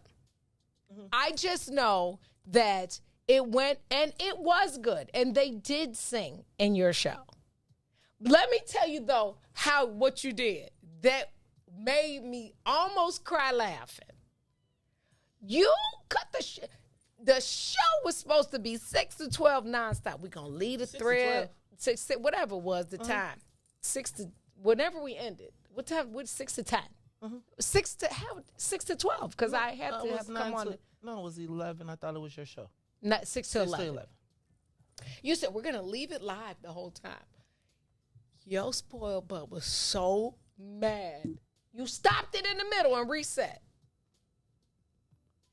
Do you remember that? You did. Wait, I stopped in the middle of what? You ended your show, shut down production, and re-up. I don't think there wouldn't have been an issue then, though. Like I would have said that it wasn't an issue then, because I didn't even realize that. So I might have just did that by accident. Like I didn't just shut the show down and be like, "Yo, let's end it." That wasn't a spoiled brat move. No, I was like, "Hold on, it's all right though." But I got you, and because guess what? You won't even. I won't even be here. Nah, see how black people do. Nah, I ain't coming. No, I won't. I'm coming from Dubai that day. We don't land until after the telethon. See, put the ring up too. I'm going to Dubai. I'll be back from the Dubai. See, that's it. See, that's my anniversary. That's my extra ring. That's the one in the. See that. Like that's all right. It's all right. It's all right. See, it matches my shirt. That's why I wore it. See, I'm just telling y'all. It's always a reason. I'm stop being sensitive. I won't even be here. I'm stop being sensitive. I won't even be here. So you have to help manage the band because I won't be here, but they will be Riis there. Gonna be like, hey, and I told you that when you text, I said I won't be there, but I got you. So y'all make sure y'all check out the we got our telethon coming up. It's the What's in It for the Black People telethon. Ooh, I did the wrong thing. Can I say this before I forget? You made me write it down. Your question was, you re-ask your question. Your question was, the greatest ever. What has the mayor done?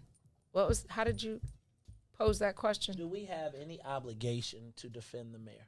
And you said something about, does she feel like she's done anything for us, or do we feel like she's done anything for us? Do we feel like the mayor's been with us? When is she with us? I'm going to say the smoke and mirror of that broad question would be those programs like the music, like investing, the big picture that takes over the news when these people of color are present at Navy Pier and all this. I think that is the stuntery. Mm-hmm. It's window dressing. It's like we spend invest Southwest. How many hundreds of millions of dollars are being invested in the South and West sides? Not for us though. To prepare for the overwhelming takeover of Latinos. Can I tell you, I went to a black church on Tuesday night. What church? Monday night. Who had on the West service side. on a Monday? It was a Monday night, and I went to a black meeting. And as I was going into the black meeting, I was like, damn, it's a lot of cars here. So I was like, man, this meeting finna be off the chain. I was like, I went in, and it was all Latinos playing basketball in a black church upstairs. I was hot, and we was meeting in the basement. I was like, no way. Man. You supposed to say way. When I say no way, you say way. See, this that young people stuff. That's the young people I just stuff. came from Alabama with the young people. With the young people, they be telling you all the stuff. So I'm just saying that I feel like, and as we were discussing our demise, they were dribbling the balls over our heads.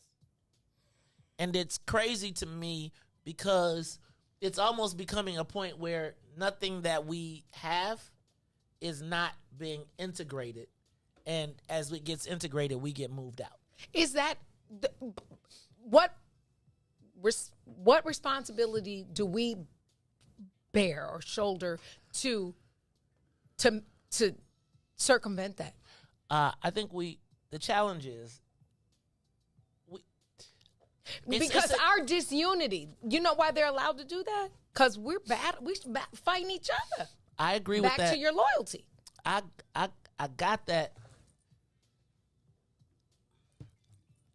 I mean, can't we just call out some of the community leaders, the people in business, and say, like we call out we're good at calling out the mayor, we're good at calling out whomever. Can't we start calling out the people that we know have the resource, and the power to either unite or just quit talking? I don't know that.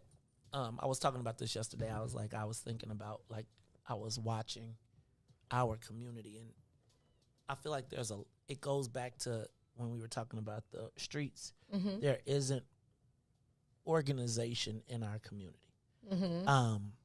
And so it's very easy to pick us off or cordon us off. Mm-hmm. You got the rich black people who like, man, I'm through. I ain't messing with them because we spend more time protesting black people than we do white people sometimes. I don't think that we understand how an ecosystem works. So it's not possible to have a wink and a nod relationship with a black business person who has to protect his business but still can finance the movement, right? Mm-hmm. And we don't have those. There's no trust in our community, and I feel like there's no loyalty, right? And the lack of trust and loyalty, the lack of allegiance to anything, there's like not an allegiance to any bond that we don't feel is breakable, right? Like there are no unbreakable bonds that exist in our community anymore. And so the challenge for me with all the calling the people out is like you call them out and everybody else let you call them out, and then they sit back and be like, yo, and then everybody else be like, and then the rich person that you call out be like, okay, I'm going to help this person, help this person, help this person, I'm going to do. And my challenge is always that no matter who I help, it be like, what's in it for the black people is real, but as long as it ain't that nigga. Yeah, okay. And that's the again, and so when I see those moments, right, and I have to just take them as darts, right, it means something when, for instance, I connect somebody with somebody, and then I don't get denied in the process, right? Because what winds up happening all the time is the answer is, you know that Maze, he extreme, he crazy, he da-da-da-da-da-da-da. And then it allows the narrative to be continued by the people who I'm essentially putting the pressure on to help you. Sure. Right? And it's a weird space. And I don't know that this Mayor Lori Lightfoot thing is kind of like the challenge that we have.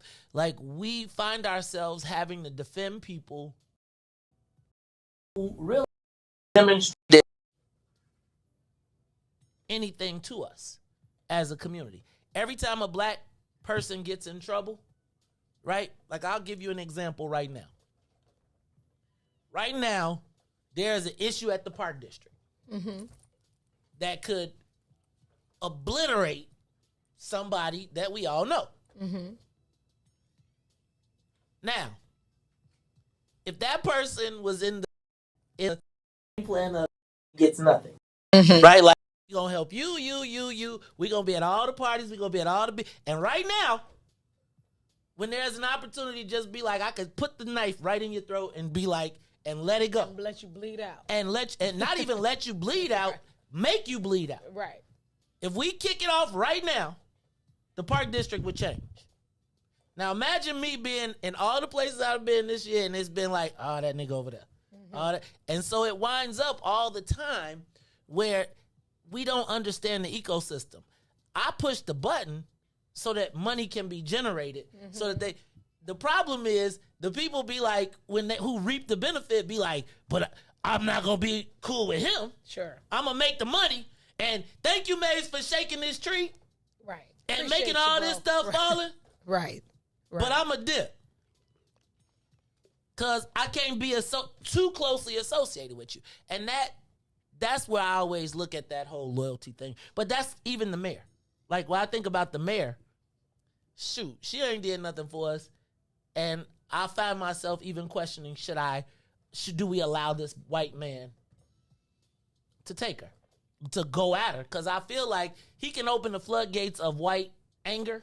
And I think once you unleash that beast, and Lori makes it easy for them to unleash the beast, because we all sit back and be like, sorry that happened to you. But once they feel like they can start attacking black women without repercussion, then we have the whole Trump thing happening. Right. Again. Then it's exactly. And it's like, I hate being in these positions. Again, there's no benefit to protecting Lori as a black person, but I am concerned that the trickle-down effect becomes that these white guys become emboldened, and because disrespect your wife, my wife, your sister, your mother. Exactly, because we think we're different. Yeah. She thinks she's different. All them white people have poured into her and said, John Catanzara, no shave, is the Proud Boys, and all of those boys like, bring that Negro. Yeah. Bring that negress to us. The wench. And if, just think about what would happen to her if this was 75 years ago. Yeah. Oh, toast. Like, regardless of her sundown town. Exactly. Like, you taking on the police. The Green Book. And so my question then becomes, do we have any loyalty to her? You know, I'm gonna go back. I'm gonna go back to my original statement. I personally, as a, watching that clip, hearing that clip, as a woman, right? I'm gonna start as a woman. I'm not gonna start as a black person. I'm gonna start as a woman. That was to be violent. Then you go to black. She absolutely has an obligation to. Does the mayor, as a black mayor, have an obligation to see Anjanette Young's pain? Absolutely. From the perspective of a black woman? Absolutely. Like, does she have an obligation to not be objective in that situation? She has an obligation as a woman, regardless of her orientation, sexual orientation. She has an obligation as a woman and as a black person. But it's two different obligations. They just happen to roll into one. She has an obligation, real talk, to everybody that elected her. But more importantly, she's a woman. She absolutely does, undeniably. And if she doesn't believe or know that, then there's a bigger issue. And then what's the craziest part is I find myself in a precarious position regarding Catanzara, because I don't know that you see what's happening in Springfield, where they're trying to remove moral and religious freedom. Yeah. And they're going to use us. And quite frankly, I don't know that I'm comfortable with morality being determined by government. Facts. And the premise that, so it's weird because John Catanzara is not my representative, but he's saying things that, I mean, I can't imagine black folks knowing our relationship with the church and religion and spirituality allowing or voting. And I'm thinking about, this is the Democrat thing right now that's going on in Springfield. They're literally trying to remove moral and religious from your choice in the. But that Dawn goes to the next level of what else can they start to take away. Yeah. And I think that's where Catanzara is really at, is just the messenger. Yeah. It's like, it's crazy that you don't want to be in the same, I don't want to be in the same boat agreeing with John. I'm fully vaccinated. How did we get there, though? What have we missed? Not the 99, just give me the 2 or the 1. How did we allow it to get there where you can tell me that I don't have the right? I am fully vaccinated and waiting. Think about who's telling you this, though, dog. Waiting patiently on my booster shot. Right. Look, I was like, boost me, baby. Bam! I'm going to Jamaica. Bust what y'all talking about. I'm up out of here. I'm taking the booster. You got it. I'm coming. I have this conversation regularly, particularly with younger people. However, how do we get there? Well, I mean, have we just walked around with blinders on this entire time? And if so, well, why are you voting if you don't even know what are you doing? Dawn, think about we are rapidly. I believe somewhere in the universe, and I haven't figured it all out, that we as people have to maintain our spiritual connection. Absolutely. Yeah, I think the bandwidth is shrunk because you got preachers and all type of people who compromise. But I think that the thing that has protected black people all of this time is there is somewhere in our soul, spirit, deep down, in spite of everything bad, we are God's chosen people. Period. We the first people. And so it is not lost on me that our governor would love to see that connection, because our governor claims to have the same connection in his religion that really steals our birthright, if you were to ask me personally. Okay. Anything that they can do to further separate us from what sustains us makes us easier to be picked off. And I know I just got super deep, but I think that if you look at where I started in my life in 1971 and what has become acceptable and the slippery slope, and we now fight what were our values and morality. And no, there was not perfectness. And yes, there was all types of stuff that was happening. But I think of black people could not have survived all of this without a spiritual connection. Without a shadow of a doubt. And the more that our legislators vote to shatter that or to separate us from that and to take it out of our lives. Absolutely. When we know, we knew grandma sending you to Sunday school and making sure, and mother's prayers and all of that. There is no way black people don't exist without that. And it is amazing to me that we are willing to allow politics to deny that connection that sustained us. Look, Riis about to give me the look. I gotta say thank you to everybody at WBGX 1570 AM for tuning in to us today. Thank you. And guess what? Who didn't curse? The cussing saint. Ah, the cussing saint. I didn't say a curse My word. bad. I knew we was on the GB. Look, BGX. BGX. See, look at that. Worldwide. Hey, y'all, I want to tell y'all thank y'all for tuning in to us. It's not over, though. Oh, it's not over. It's not over. It ain't over. It ain't over between you and me. That's one of the only house songs I like. It ain't. Oh, I hate house music. Hate. But you heard Maurice Muhammad killed that house music at the thing. I hate house music. I like Maurice Muhammad. Live house music is different. No, it's not. I don't count that as house music. I count that as disco. That's not house music. It ain't over. I like that. So I don't like that. You don't do the chosen few. I used to just to be seen. Okay. But then they was like, I got 2 scenes, so they was like, then they busted it all up because we used to be. I ain't long story. Once again, remember when it used to be across Stony, in that little park. It was they call it Midway Plaisance. Yeah. I remember that. And I remember it, It's the French. Plaisance. Plaisance. Yes. And then I remember when it moved from there to the park. Yep. Because I actually was there the year, like me, Alderman Hairston. And once again. Do you remember how that middle Plaisance was real small? Oh, no. I remember when it changed. Like that You know what? blew up. Nobody, Don, I would tell you the story, but I remember when Alderman Leslie Hairston told them they had to move it, and we moved it to the park, and it became it was like the year it moved from over there in the Midway Plaisance to the next year, it went from boom to boom. Yeah. And then it became like huge, and it was like to be there in those first years, and we started the golf cart joints. Like I was the person that brought the golf carts, and then I remember one time, then they got mad. Then chose a few people was like, oh, he making money. I was like, I'll pay y'all. But like people had to carry their stuff. They was like, nah, man. Once again, black people being like, that ninja making money. Look, and Reggie together, right?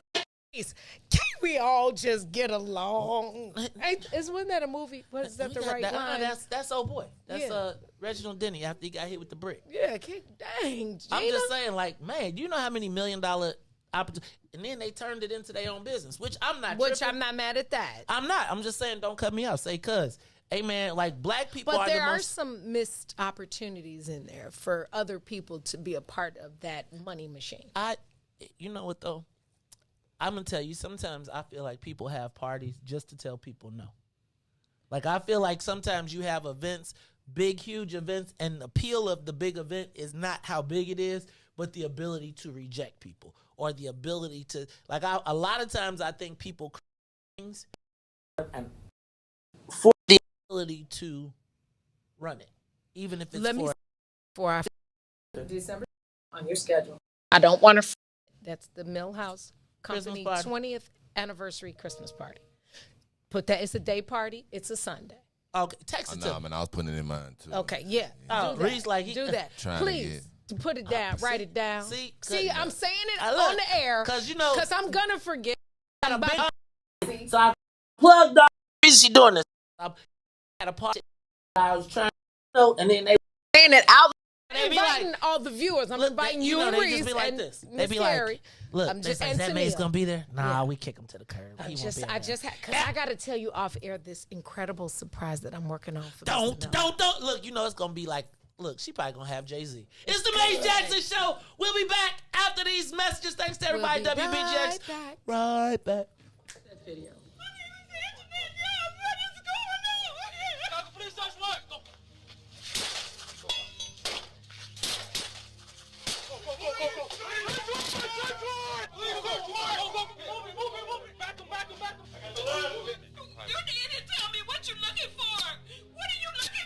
Now, this case was litigated in federal court. The federal judge put in place an order.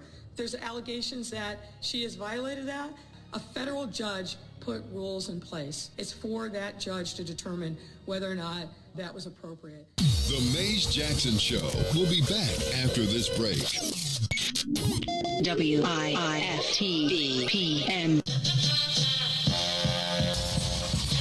Let me ask a question. Do either that son or your grandson? Introducing your trusted source for high-quality Black emojis, better known as Blackmoji. We believe Black is beautiful, and that beauty should be reflected in the digital market. Now there is an app that does just that, starting with Black Greek letter organizations. Blackmoji D9 offers more than an emoji app. It is a cultural experience of Black excellence. Download the app in the Apple or Google Play Store to access a specially curated catalog of emojis representing the Divine Nine. Use the emojis to celebrate Black Greek events, acknowledge current events, support social causes, and learn about esteemed Black Greek members who blaze the trail of Black history. A portion of every subscription goes toward a scholarship fund specifically for members of Black Greek letter organizations to help keep the legacy alive. Download the Blackmoji app today. And now, traffic and weather. Good morning. What's in it for the Black People Media? The time is now 8:03 a.m. and I'm Riis the Ruler with your Chicagoland area traffic and weather report. In traffic on the Kennedy, O'Hare to the Loop is an hour and 10 minutes. Outbound to O'Hare will be 47. On the Eatons, Deerfield to Exchange will be an hour and 4 minutes. Exchange back out to Deerfield will be an hour and 3. On the Eisenhower, Thorndale to the Loop will be an hour. Back out to Thorndale will be 40 minutes. On the Stevenson, from I-355 to the Dan Ryan will be an hour. Outbound is 38 minutes. The Bishop Ford, I-80 to the Dan Ryan is 41 minutes. Outbound will be the same. On the Dan Ryan is 21 minutes to the Loop, 19 minutes back out to 95th. On DuSable Lakeshore Drive South, 55th to Jackson will be 13 minutes. Jackson back out to 55th will be 7. On the north side of things, Randolph to Bryn Mawr will be 8. Bryn Mawr back out to Randolph will be 12. Today's weather, it is currently 46 and sunny. Today will be a high of 55 with a low of 46. I'm Riis the Ruler. Now here's terrorism here on The Maze Jackson Show. What it calls a new strategy to fight domestic terrorism. Following a 100-day review, federal officials are now laying out a new plan hoping to deter, detect, and prosecute domestic terror. They went to the Capitol waving their flags and looking for smoke. We was out there looking for justice. They was over there looking for votes. Ashley Babbitt was with him and told all the people that nothing could stop us. She climbed through the Capitol window, breached security, and called a shot, bro. The media say she a veteran. The bitch country that she served, that makes her a traitor. They was fighting police, resisting arrest. On God, I couldn't believe it. I guess blue lives only tend to really matter when it's convenient. Hey, these are the times we witness in history, all because they did get a victory. United States is so contradictory. We get equal rights, that's a mystery. Politicians, they more like magicians. You know they got tricks up their sleeve. We point out the flaws that's up in this country. You know they gon' tell us to leave. Somebody try to help me understand it. Always seems like a double standard. They be out here leaving us empty-handed to certain rights we are not granted. The media is the culprit when it comes to the comparison. Cause when it comes to race, they always changing up the narrative. It's terrorism. They say you a patriot, call you a hero. I call it terrorism. And that's on the real. You know and we know, I say it's terrorism. They say you a patriot, call you a hero. I call it terrorism. And that's on the real. You know and we know, I say it's terrorism. They say you a patriot, call you a hero. I call it terrorism. And that's on the real. You know and we know, I say it's terrorism. They say you a patriot, call you a hero, I call it terrorism. We trying to separate my shit. Pump faking out here hesitating. I'm out here trying to keep my peace, so I keep meditating. The media make us look bad, they taint our reputation. Look, it's so sad that COVID causing toe tags. You claim you so patriotic, but you ain't wearing no mask. You out here wildin' with your MAGA flags and showing your ass. You wanna be part of some type of revolution so bad. Look, you talk revolution and constitutional rights, homie. I guess we forgot about back in the days when all of the business was whites only. Yeah, George Floyd got justice. Juneteenth got much respect. They made it a national holiday. Man, it's all good, but cut the check. They're giving out all of these vaccines, putting it in you like caffeine. Was it all in the part of the plan? I bet money like DraftKings. It's land of the free, home of the brave. 1776, we wasn't free till 1865, so we wasn't part of that shit. And that there's terrorism. Terrorism. Terrorism. Terrorism. Terrorism. Terrorism. Terrorism.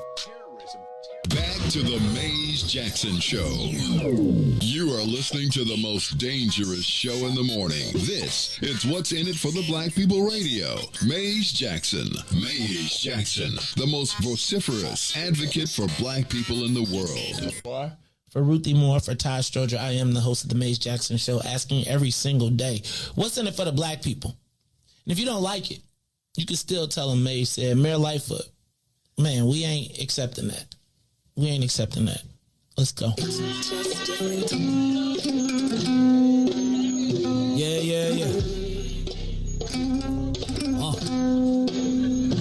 Let's get down down to business and go ahead and address the facts, man. Lightfoot seems more lesbian than black. Rahm Emanuel's another case. He was just as tired. 50 closed schools left much to be desired. Police had Anjanette naked on that body cam. They suppressed the footage so it couldn't touch a lot of hands. Reminds me of that 16 shots in that cover-up.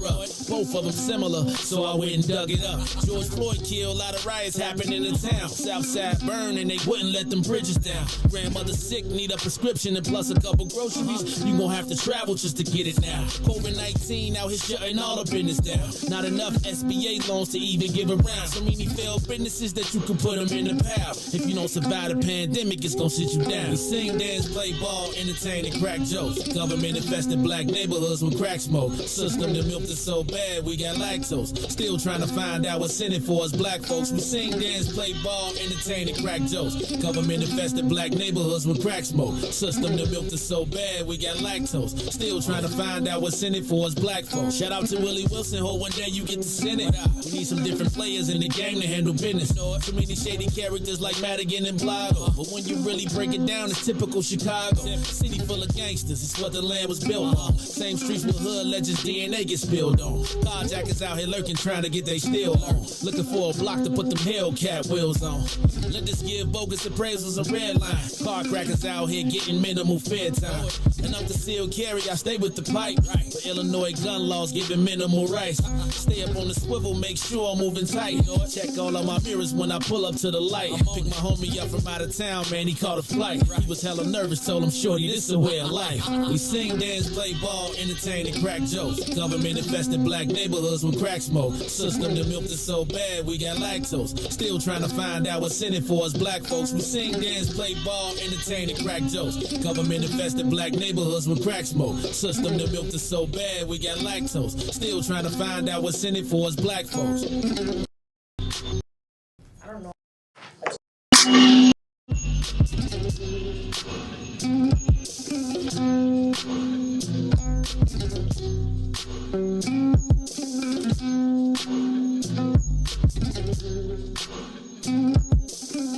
Wake up, Chicago!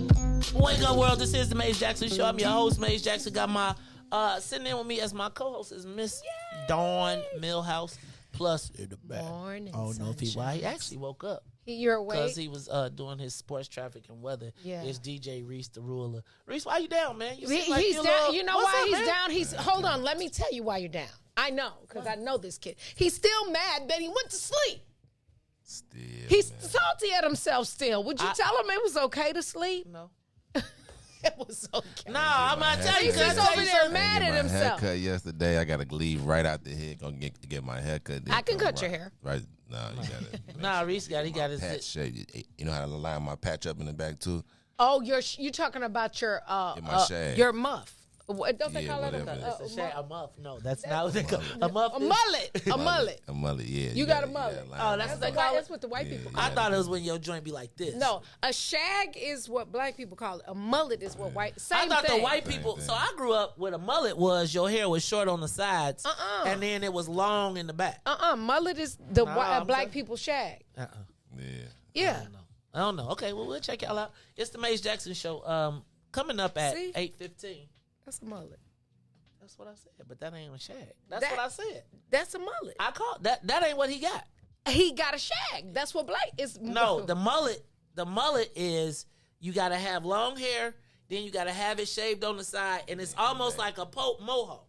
Not from the 70s, like the traditional. I grew up with white people. I know what a mullet is. From Bolingbrook, That's right. They had it on the wall at the barbershop. It wasn't at the barbershop. It was hair cuttery. It was. It was called hair cuttery. Did they have a hair cuttery back then? We did. You know, hair cuttery, and they had the block, the big letters. Yep, I know. Yeah, they still have them. Yeah. Yeah. I remember one time I got my hair cut at the hair cuttery. How'd that work out for you? It worked out pretty white. Like I came to school the next day. I came to school on Monday, and you know. That was six black people was like, we had a black contingent, right? And my parents vacillated between black and white. They didn't know whether, but I think that was the time when I came home with that haircut, my old man was like, okay, we're going to have to drive to Joliet to get you a haircut, boy. Because That can't happen again. Yes. That was one of the most traumatic moments in my high school career. Now, let me just remind you all, because you are. Of that? There probably are. Probably. Because I got Don't some ask pictures me. of you in my phone that, Ooh. baby, I'm going to post one day. Okay. One day. With your pressing curl. No, I already got that. We okay. we posted that on the show. I brought it in here. You can't have me. I am not ashamed. I have tried every hairstyle it is. Let me just do this real quick. Hey, shout out to everybody who kicked it with us last on October 6th. We're gonna have the last outdoor tailgate of the season at TP this Sunday, October 31st, from 10 a.m. to 5 p.m. That's right. We're gonna do that outside. Yeah. Nice. Yeah. I know it's a real tailgate. And what we found out was black folks really haven't tailgated. Unless you. Sure.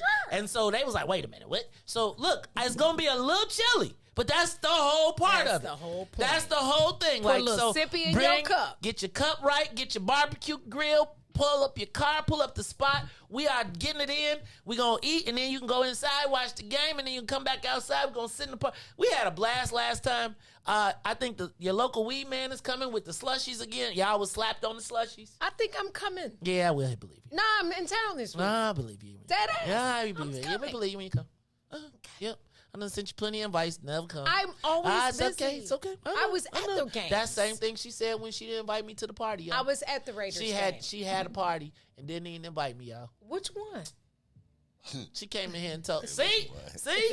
Look, I was at the Raiders game. You know my bonus baby plays for the Raiders. You know when you turn on your internets and you be like, oh, so everybody came but me? That's how I feel. I'm telling you, she know my family. I be looking at that I be like, and it's like, I'm telling you, this is the story. I told you what happened to me on Saturday.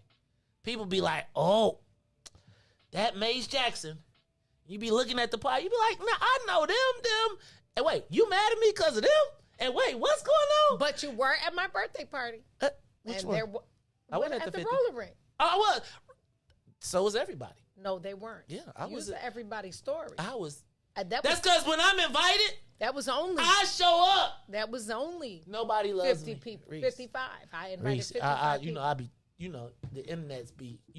That's why I stay off social media. I be just like nowadays on social media. I just stop unfollow.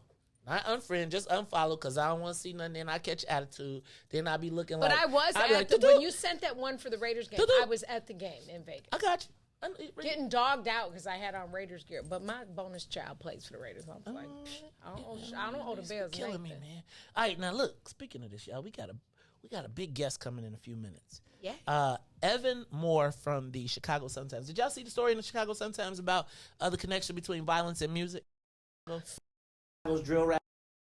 I might be in trouble, y'all. Why? Because I commented on it. He actually took all my stuff, but I laid the challenge of the violence in Chicago at the feet of Lear Cohen. Did you? In the public, and then they called him and asked him about it. Well, why did you do that? Why did I leave his feet? Well, you think about Lear Cohen and where he's been in the industry and the trail of pain, blood, relationships in the black community that have been behind. Like, you think about it, when has he been an asset to us? Well.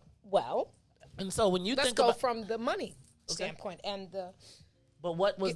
Go ahead. There was opportunity. Does he bear the responsibility of all the music that he gave the opportunity to bring to the world?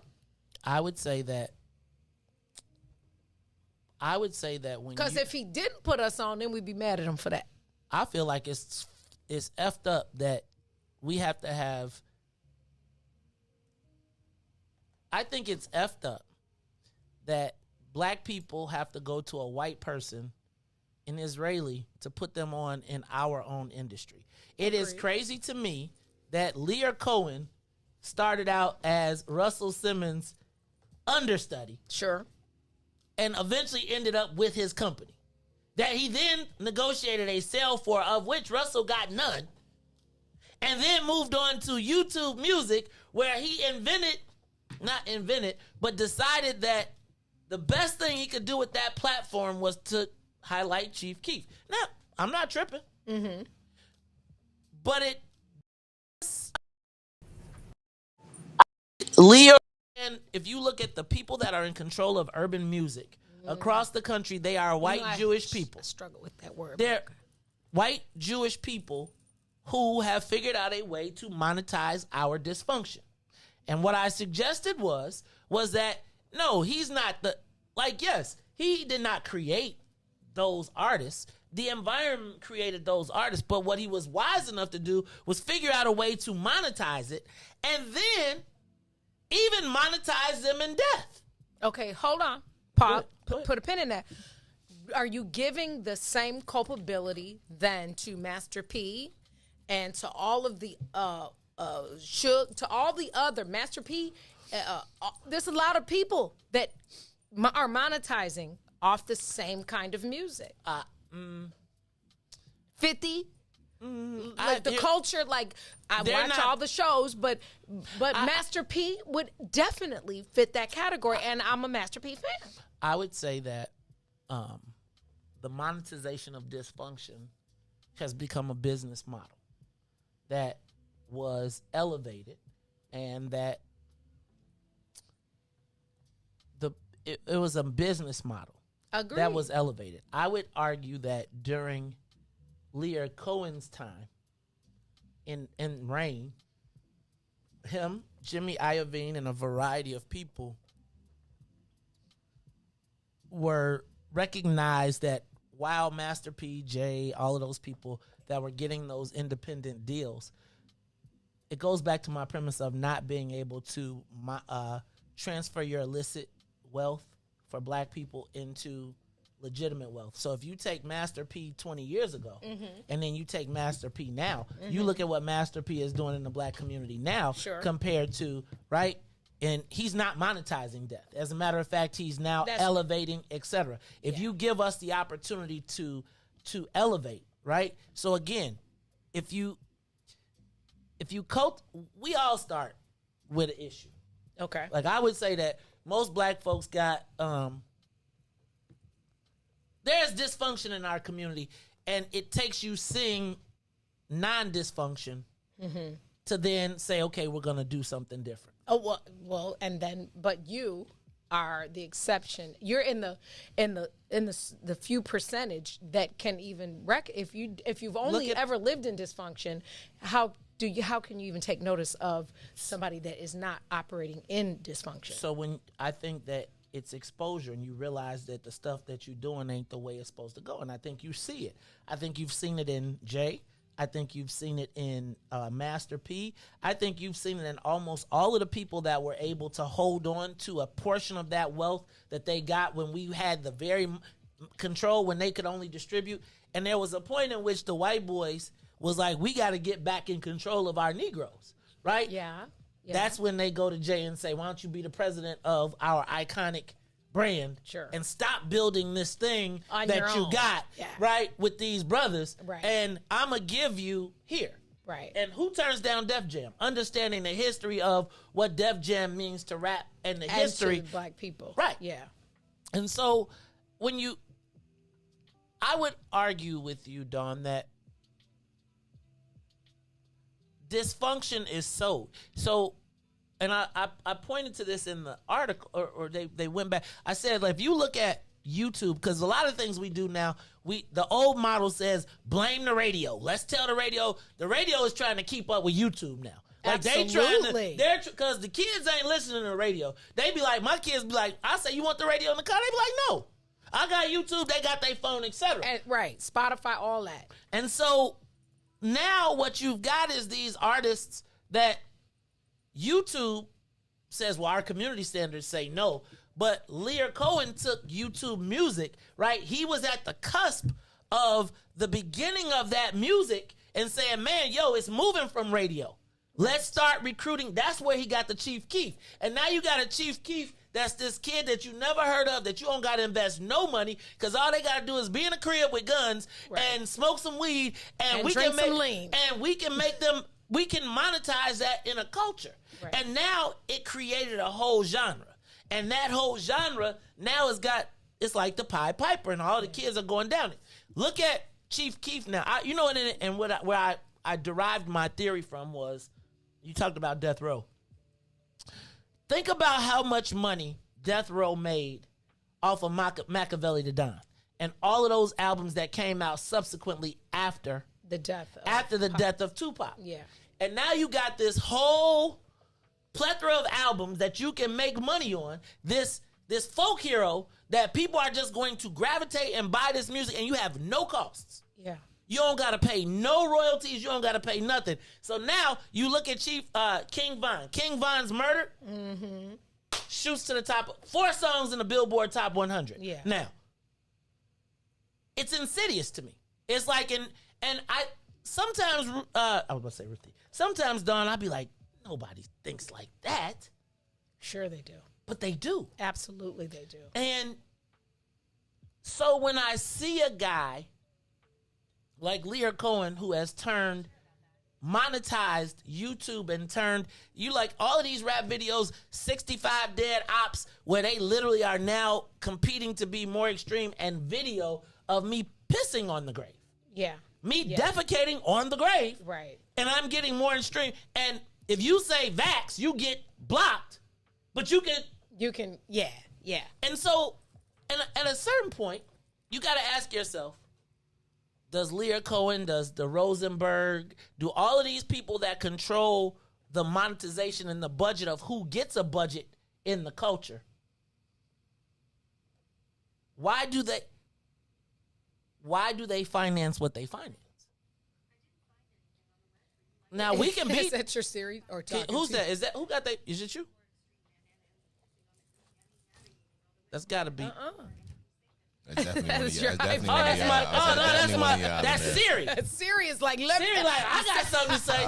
Siri listening. Siri like, Don't, look, Leah Cohen was like, hold on, don't you be talking about you trying to ruin my technology. So I think I hear you. I agree, but I struggle with not placing part of the accountability on the artist, right?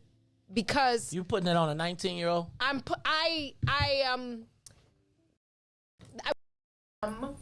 accountable, just like I want to learn the concept of real loyalty. If that is your life, which for most of them it actually isn't. I disagree. Listen, can I tell you something? Go ahead. Full disclosure: I have a nephew who Kylie's cousin. Mm-hmm. Speaking of Kylie, who yes, did we coordinate? I gotta get my son. Yes. No, that too. Oh, okay. My son need to. Prom coming up. Yes. Go ahead. That would be great. Go ahead. Actually, I'm telling you, he gonna get the Porsche too. They live in Inglewood, but he never lived that life. I'm gonna show you his Instagram. I just look at it. I'm like, who is dude? Well, you say that. I'll give you another one. One of my best friends moved her son to Cali 16 years ago, as like a 10-year-old. He's part of Shoreline Mafia, and now he's got the tats, and he does the lean, and he got pictures with the monies and the guns. All those kids that are doing that, that is not necessarily their life. It was back when Eazy-E them was a thing. See, it's funny because I look at it in reverse. Like, I look at it in reverse from the standpoint that Eazy and them were more studio gangster. And I think that now a lot of these artists that we have that are doing this stuff are actually living that life. I would argue that it's almost the flip.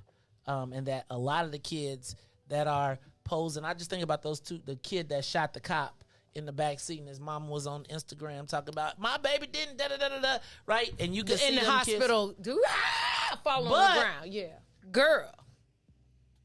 To me, like when you look at the video of the little boy that got killed, that two shot between Simeon and Walmart, and it was Snowball, Simeon, and it was Kenwood. Okay, at the Kenwood game.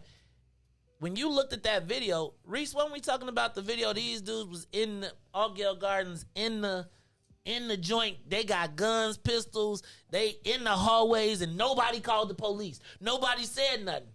I'm gonna tell you that even with the experience of my daughter,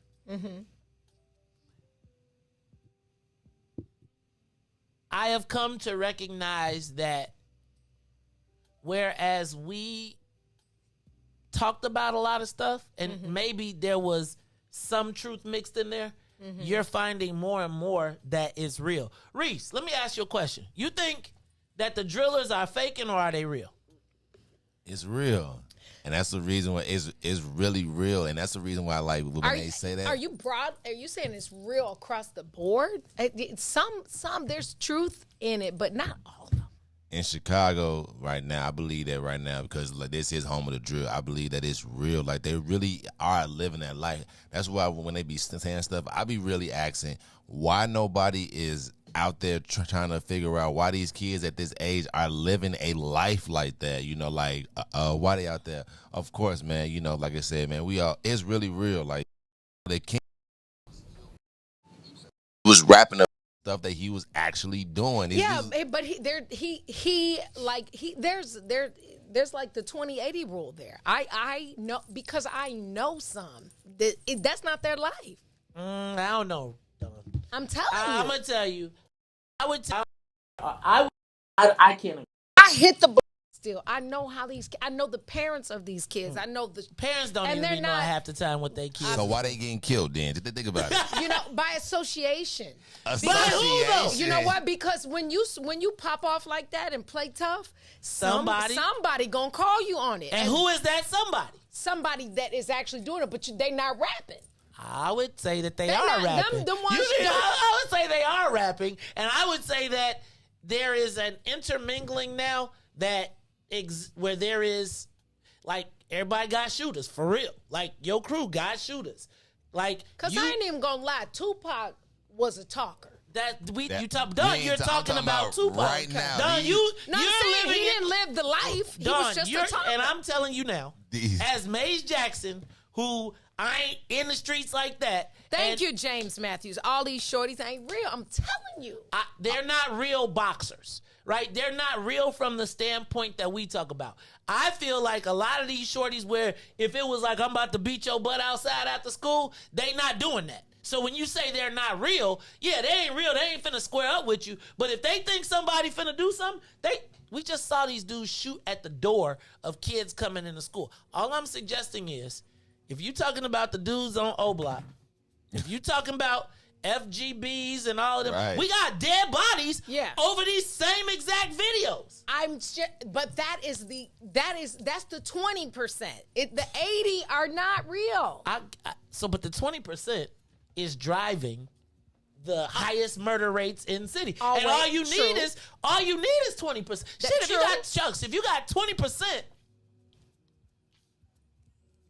20% dropped into a group of non-violent people, that's huge. 1/5 of 1 out of 5 people is a shooter. That's a big deal.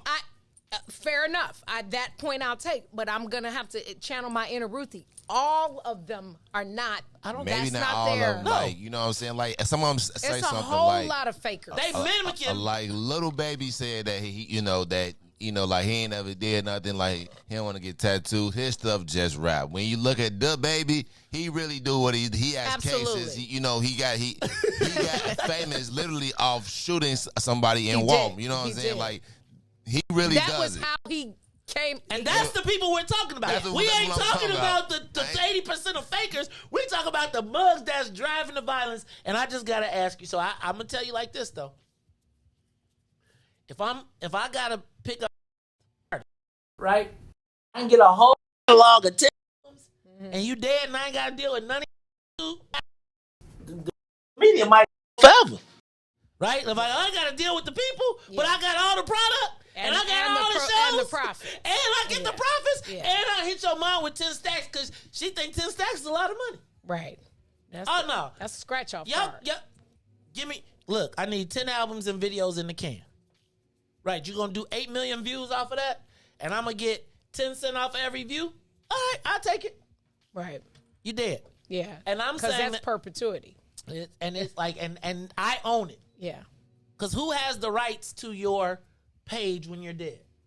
You think YouTube can't get your password? Your mama can't. Right, but YouTube already. YouTube already hacked their damn self to get your joint. Yeah. Now all of a sudden, Now all of a sudden we see a new. I mean, didn't we just see a new King Von video or something? Like, didn't they just release an album? I seen Happy Birthday all over the place, right?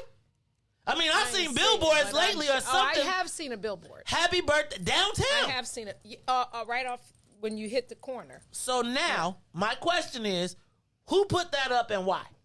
Who financed that billboard and why? Because it's still making money.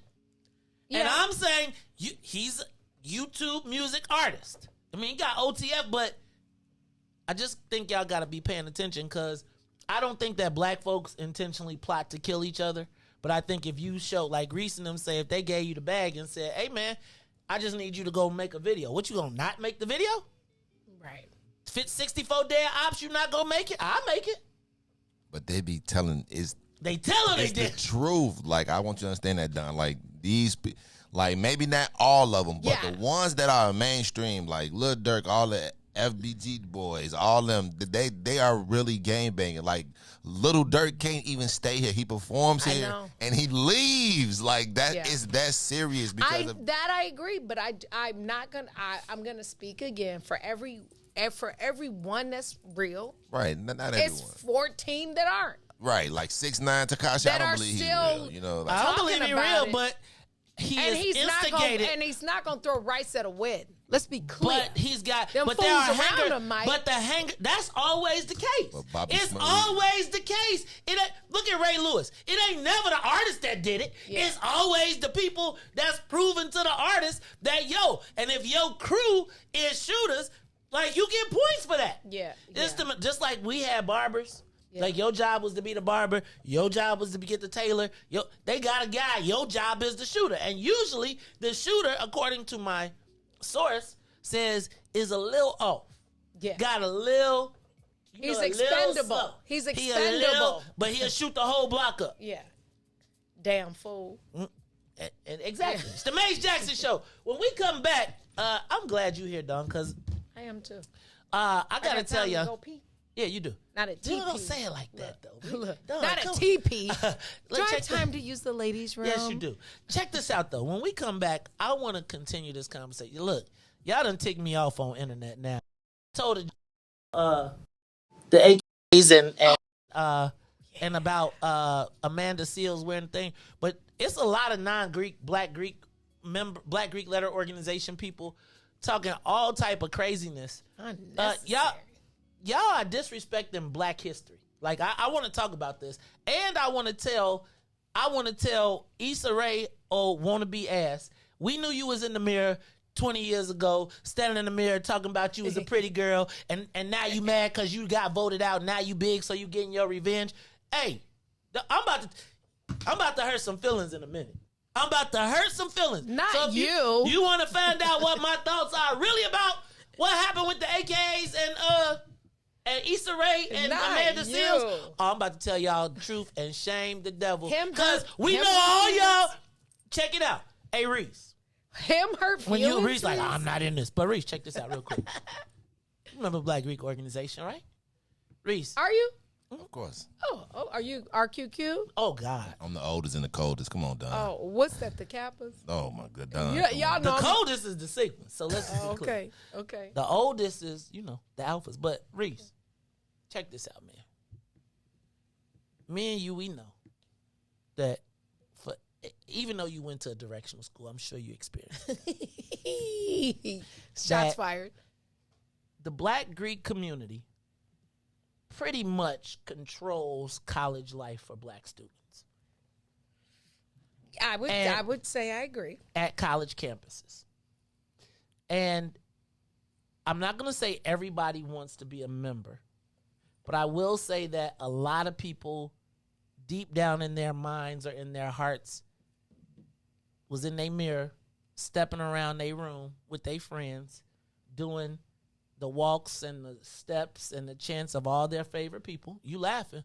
I'm just saying I wasn't that girl. Right, but I mean, that's you. Yeah. But Issa Rae, hey sis, you wrote a whole storyline about Alpha Kappa Alpha in your story that really you could have just been like, we going to a party. Right. And what she exemplified was the role that Black Greek life plays, particularly at predominantly white institutions. And so we're going to talk about it when we come back because my daughter went to a predominantly white institution and pledged Alpha Chi Omega. And there's people that do that. We're going to talk about it all when we come back. It's the Maze Jackson Show. The Maze Jackson Show will be back after this break. WIIFTBPM. What's up, everybody? It's the green side of things. It's your man Sadiq. And Cassiopeia. And we need you to like, comment, and share. We need you to do it right now and join us at our new day and time, Wednesdays from 1 to 3 p.m. on What's in It for the Black People Media. Oh, man. They done messed around and gave New Era Chicago their own radio show. What they do that for? You done messed up! So what we doing, bro? Man, we talk about power. Did you say power? Not rights and equality, but power. We ain't begging, we building. In that order, Chicago, and we got dope segments. Hey, yo, sis, holla at them. Peace and love, family. It's Sister E of New Chicago. And ballistic, good for the mind, body, and the soul. Let's get it, family. And this your boy D Cook coming with straight facts. If you don't know, now you know. And this is your other sister, Omo Oya Music, coming in peace, love, and light, getting real with my people so we can quit with the bull spit. And this brother E, and I'm gonna wrap it up with the power surge. Listen, it's going down every Wednesday night, 5 to 6 p.m. Tell a friend to tell a friend. It's the Black Power Hour, New Era Chicago Radio on What's in It for the Black People Media. All power to the people. All power to the people. All love it. Yeah, I love being black. Hey, do this for my people. And now, traffic and weather. Good morning. What's in it for the Black People Media family? The time is now 8:40 a.m. and I'm Riis the Ruler with your Chicagoland area sports, traffic, and weather update. No sports, so we're going to head straight on the traffic on the Kennedy. O'Hare to the Loop is an hour and 8 minutes. Outbound to O'Hare is 30 minutes. On the Edens, Deerfield to Exchange is up to an hour and 5 minutes. Exchange back to Deerfield is down now to 35 minutes. On the Eisenhower, Thorndale to the Loop is an hour. Back out to Thorndale will be 49 minutes. On the Stevenson, from I-355 to the Dan Ryan will be an hour and 4 minutes. Outbound is 33 minutes. The Bishop Ford, I-80 to the Dan Ryan is 44 minutes. 39 minutes back out to I-80. The Dan Ryan is now 21 minutes to the Loop, 18 minutes back out to 95th. On DuSable Lakeshore Drive South, 55th to Jackson is 14 minutes. Jackson back out to 55th will be 7 on the north side of things. Randolph to Bryn Mawr will be 8. Bryn Mawr back out to Randolph will be 15 minutes.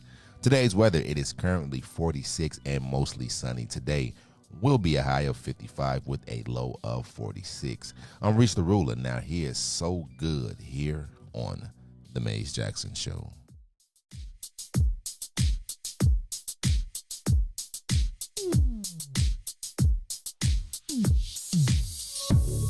I don't know what you did, but you did it right. Girl, you make it look so easy. Everywhere you go, heads turning left and right. Can't say you a dime, you're a 20 piece. Cause girl, you're the reason I be acting funny. Everything in me telling me don't let you get away. And all the guys looking like they wanna love you. Every day I'm your body, got not over my dead body. Why you gotta look so good? Why you gotta look so good? Why you gotta look so good? With your hair done, nails done, when you put that clothes on, why you gotta look so good? With your hair done, nails done, when you put that clothes on, girl, why you gotta look so good? I can look and see you're not an average chick. You're shutting it down everywhere you go. Girl, I want you as bad as I wanna check. Cause you're sexy from head to toe. Girl, you're the reason I be acting funny. Everything in me telling me all that you get away. And all the guys looking like they wanna love you. Every day I'm your body, got not over my dead body. Why you gotta look so good? Why you gotta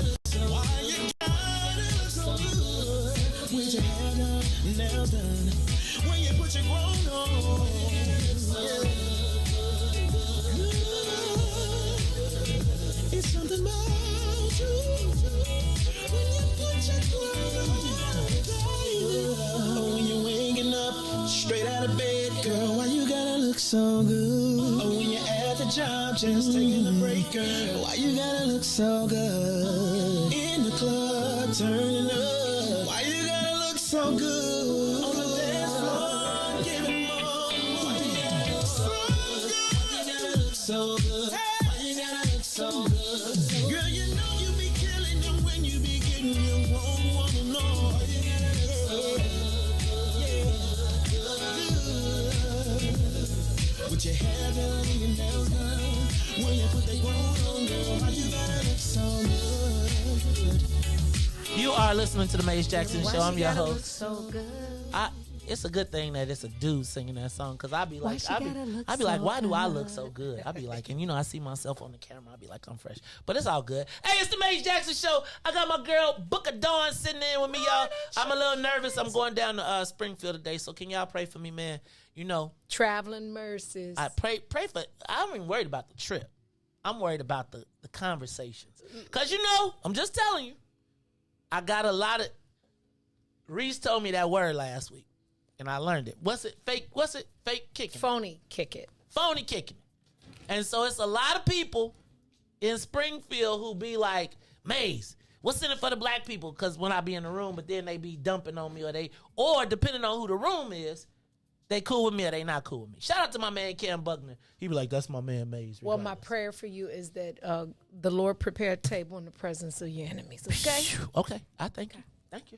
So I'm going down there today. Shout out to my lobbyist extraordinaire, Chad Hoosier. Hi, Chad. Shout out to my the executive of the National Tellers, Neil Jackson. Hi. And me, Maze Jackson. We're gonna be riding out. Okay. So check Y'all this out. driving in the Nope. Tesla? See, we should make Tennille take the Tesla, and then we could just sit there and let it drive us there. Watch TV and all the cool stuff. That's a cool car. You know, my sister, she be trying to say she could beat me in a race with her. And she might be able to beat me in a Tesla because it don't have no combustion. Yeah. She might be able to beat me on the start, but I'm a whooper long term. Let me get it right. Oh, yeah. Somebody asked me the other day, how fast you ever went in your car? I was like 180. Oof. They was like, where you do that at? I can't tell y'all because I might be on it. Don't do that. Because the dudes is listening. I know. All right. Dawn. Talk to me about this because I see it from a different perspective. Okay. So I'm going to do it right here. The line is busy, Riis, they saying? I don't know if the line is busy or not, but check this out. The disrespect of Black history. So yesterday we talked about Amanda Seales and the episode of Insecure. Okay. Which Amanda Seales initially she wore pink and green. Right. Which I feel like everybody who got it, what she was supposed to be. Right. Pink and green being the colors of AKA, right? Alpha Kappa Alpha. And throughout the episode, they were showing her. And then in the final scene, they showed her with the actual letters on. Alpha Kappa Alpha. Okay. There was uproar in the Black Greek letter organization world. And can I just do this? Because I really don't need to be. Why y'all still calling yourself Greek and blah, blah, blah. Look, we know we're going to use Black Greek not because we think we're Greek. It is Are people saying people that? say dumb stuff. Like I'm telling you, it like some days when you be woke, surely like when you are when you be so woke that you just can't get through it. Like I'm telling you, people like, why are you all still calling yourselves Black Greeks? Come on. Black Greek, we are a part of organizations that have Black Greek letters as our whatever. Why you still call yours? Let me stop. Sheesh. Okay, those are the arguments that drive me nuts. Right, when we get into the, like, I could be as black as I am every day, fight for you every day, and you think I actually think I'm Greek? Come on down, right, dog. Stop it. Stop it. Right. Okay. Now, then I wrote a post about, I said 2 days ago, we're mad about a black woman acting like an AKA, but we're not mad about an AKA acting like a black woman. Speaking of Kamala Harris. And I really didn't mean it, but I meant it because I just thought it was funny. Right? And I feel like one of the things that has happened. And you said that. You put a disclaimer in I did post. I put it, but here's my thing. And I'm going to speak to the Black Greek letter organizations. we allowed white consultants to take something that we held sacred for years and we knew, but we never broadcasted. It was never marketed. You know, Riis, you know when it's an alpha on TV, right? Sort of. I know when it's a Sigma on TV. I know when it's a Sigma rising or alpha. Or you know, as members of the National Pen Hill, we know. But one of the things that we've never done is marketed it. Exploited, you mean? Right. Well, I'm going to say market. Okay, because I felt like it was... Marketed. Okay. You can use your words. By white consultants who were desperate to convince a unconvinced black electorate. And the status that Alpha Kappa Alpha holds in the realm of blackness is unquestioned. Absolutely. That's why when they have a line, it's 200 girls that are always standing up trying to be, we is at U of I. So regardless of your opinion on Black Greek letter organizations, you must recognize our place in history. Almost every great accomplished person that has done something for black folks has been connected to a Black Greek letter organization, because service, as much as we talk all the gangbang and blah, blah, blah, blah, blah, is the core of why we exist. We were birthed and built because of oppression on our campuses. Okay. Now, let me tell you. On most campuses, on most predominantly white campuses, the Black Greek letter organizations control black social life. They do.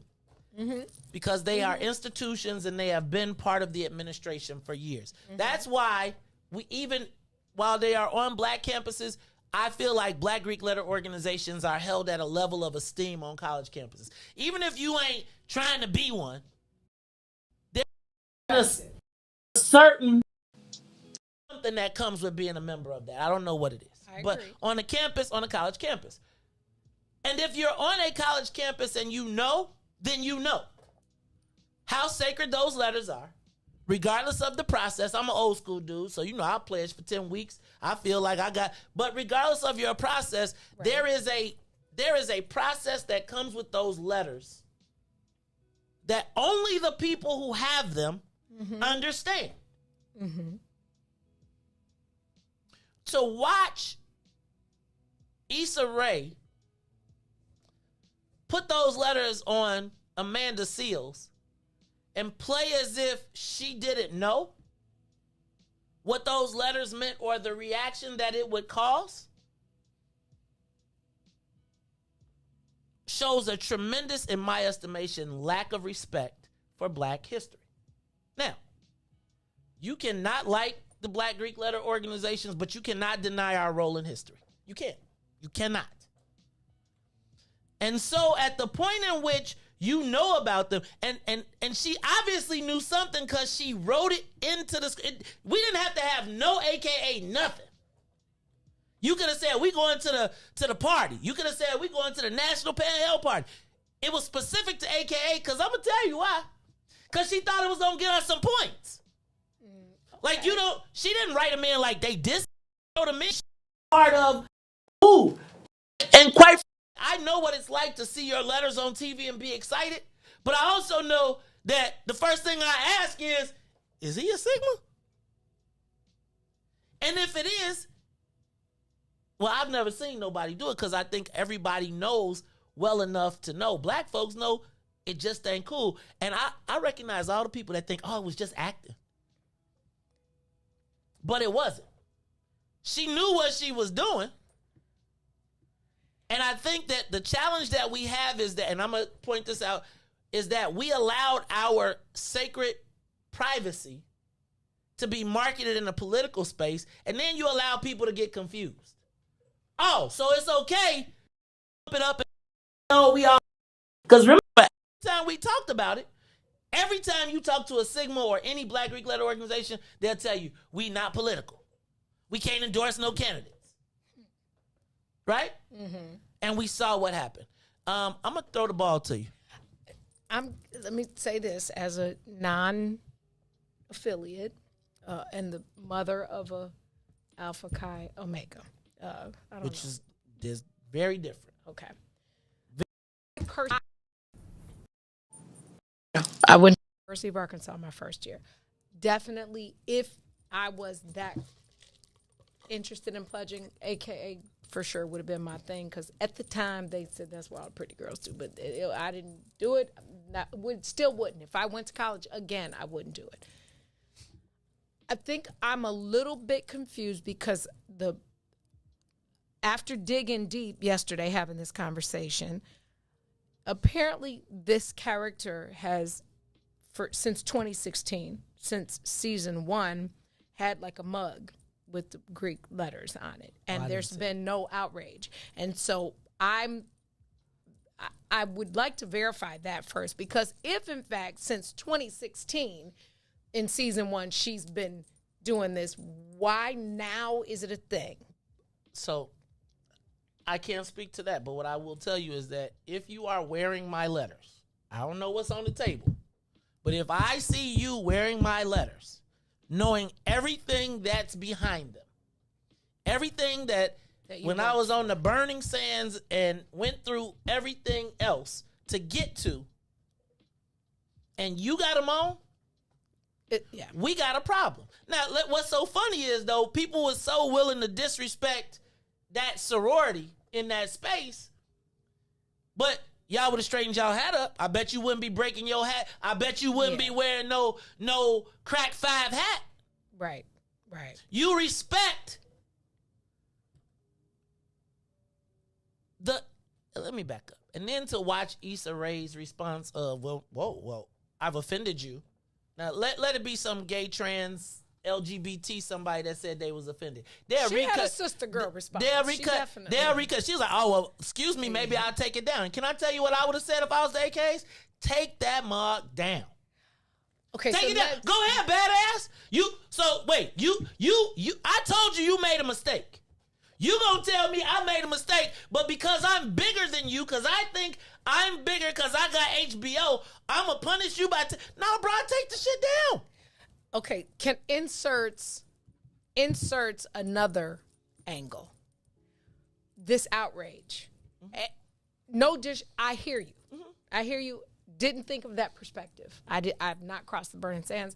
That's a thing, and it's something that I wasn't willing to do. Right. So I understand that bond, right, and the pride and what goes into it, and you can't just false flagging at that point. Okay. But that same outrage, it's a lot of other stuff we could be mad at and cause affect change. Man, I'm gonna just tell you. I'm just putting this out here. I hear you, and I'm gonna say like this. I'm just saying. I think I'm gonna say this. I think that once again, straight lack of understanding or knowledge. I would tell you that there's probably no black groups that do more service that you can touch, you can see to our community than Black Greek letter organizations, all of them. I would agree. And so when you say, like, we have national programs, we have national things that we tackle. And so to say, it's all these other things. I'm talking about just this outrage. I'm not talking about the whole. But this outrage is still like, we do all of these things under this banner. We do all of these things of service, etc., under this banner that you telling me why you ain't doing something more. Well, I'm telling you, we got a whole national list of programs that we do underneath this banner all the time, every day. If you go to chapter meeting, if you are an active member of your organization, it's key operative word. That's not yours to judge. Check this out. Don't nobody outside of my organization got a say in anything that we do. Period. Facts. But if you're not even participatory, you don't. But how do you know? How do you know? I'm going off the girls I know that are AKAs that dudes ain't paid and they kids can't legacy because the dudes ain't paid. Dang, she putting some of y'all on Front Street. I'm gonna have to go through your friends. I mean, pinkies up and all that. No disrespect to none of them, but if you're not actively participating, then your outrage should be over here till you pay your dues and get back in the game. Yeah, no, I think I hear you. I don't think that active. You're doing. So this is me. Nobody outside of my organization gets to judge anything that people. I'm not judging. I'm just making a call. But again, I'm saying, I would then say, what is your legacy of service? I'm not talking about you. But I understand. in the answer, what's your legacy of service that you got right now that you can stand on? What can you point to? Because I can point to, and I got a lot of bros that may not pay their dues. I ain't gonna say a lot because the national vice president is from our chapter, so he like, yo, you gotta pay. Right. But those same brothers are the same brothers that are on the weekends doing the service or doing the things that we want. All I'm gonna say is this, right? Look at church people. Compare it to church people. I'm not. When you go to church and you out and then you leave there and act the entire fool, then people judge you on the whole. And I'm saying that if you judge any Black Greek letter organization on the whole, they win. We win. Period. Period, point blank. There's no organizations with 20,000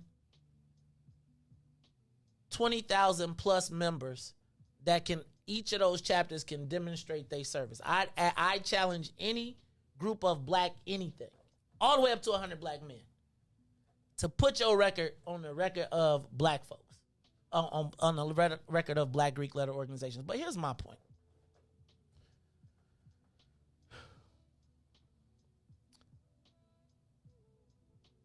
We should respect our own history and our own legacies. And we find the quickest ways to tear down our own legacy. Like, you really can't. I think we look forward to the destruction of our institutions or looking for that aha got you moment so bad that we tarnish our own legacies. I think of all of the members of all of the people throughout this thing, and I would just say to the AKs who ain't paid y'all dues, that Dawn know I'm about to go through her phone list, and y'all need to get on top of that. But I do think it's crazy to me that even if we don't have really the NAACP anymore, we really don't have the Urban League anymore, we don't really have institutions, Black institutions anymore, and left up to us, we'll destroy. Left up to us, we will destroy. They don't have to destroy our legacy because we'll do it. And I think Issa Rae's response. Issa Rae's response. Take it down, then.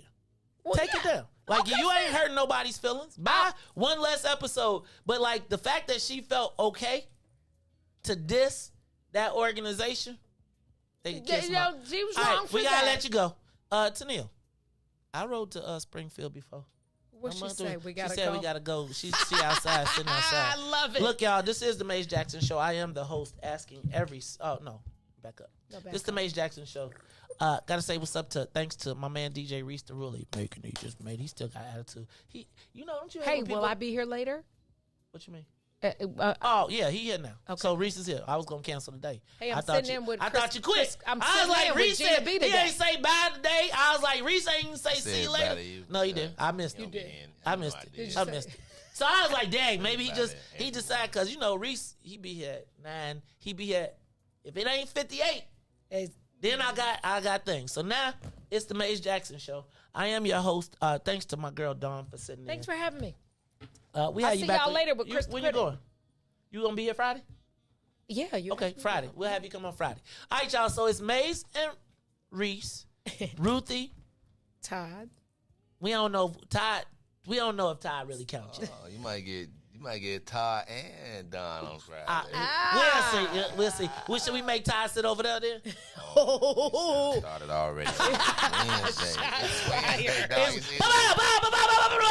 Todd already got jokes every time he see me. Todd, okay. Look, y'all, this is the Maze Jackson Show. I'm your host, Maze Jackson, with DJ Riis the Ruler, my girl Dawn Millhouse, Ruthie Moore, who'll be here tomorrow, and maybe Todd when he comes back one of these days, asking every single day, what's in it for the Black people? And if you don't like it, you can still tell them.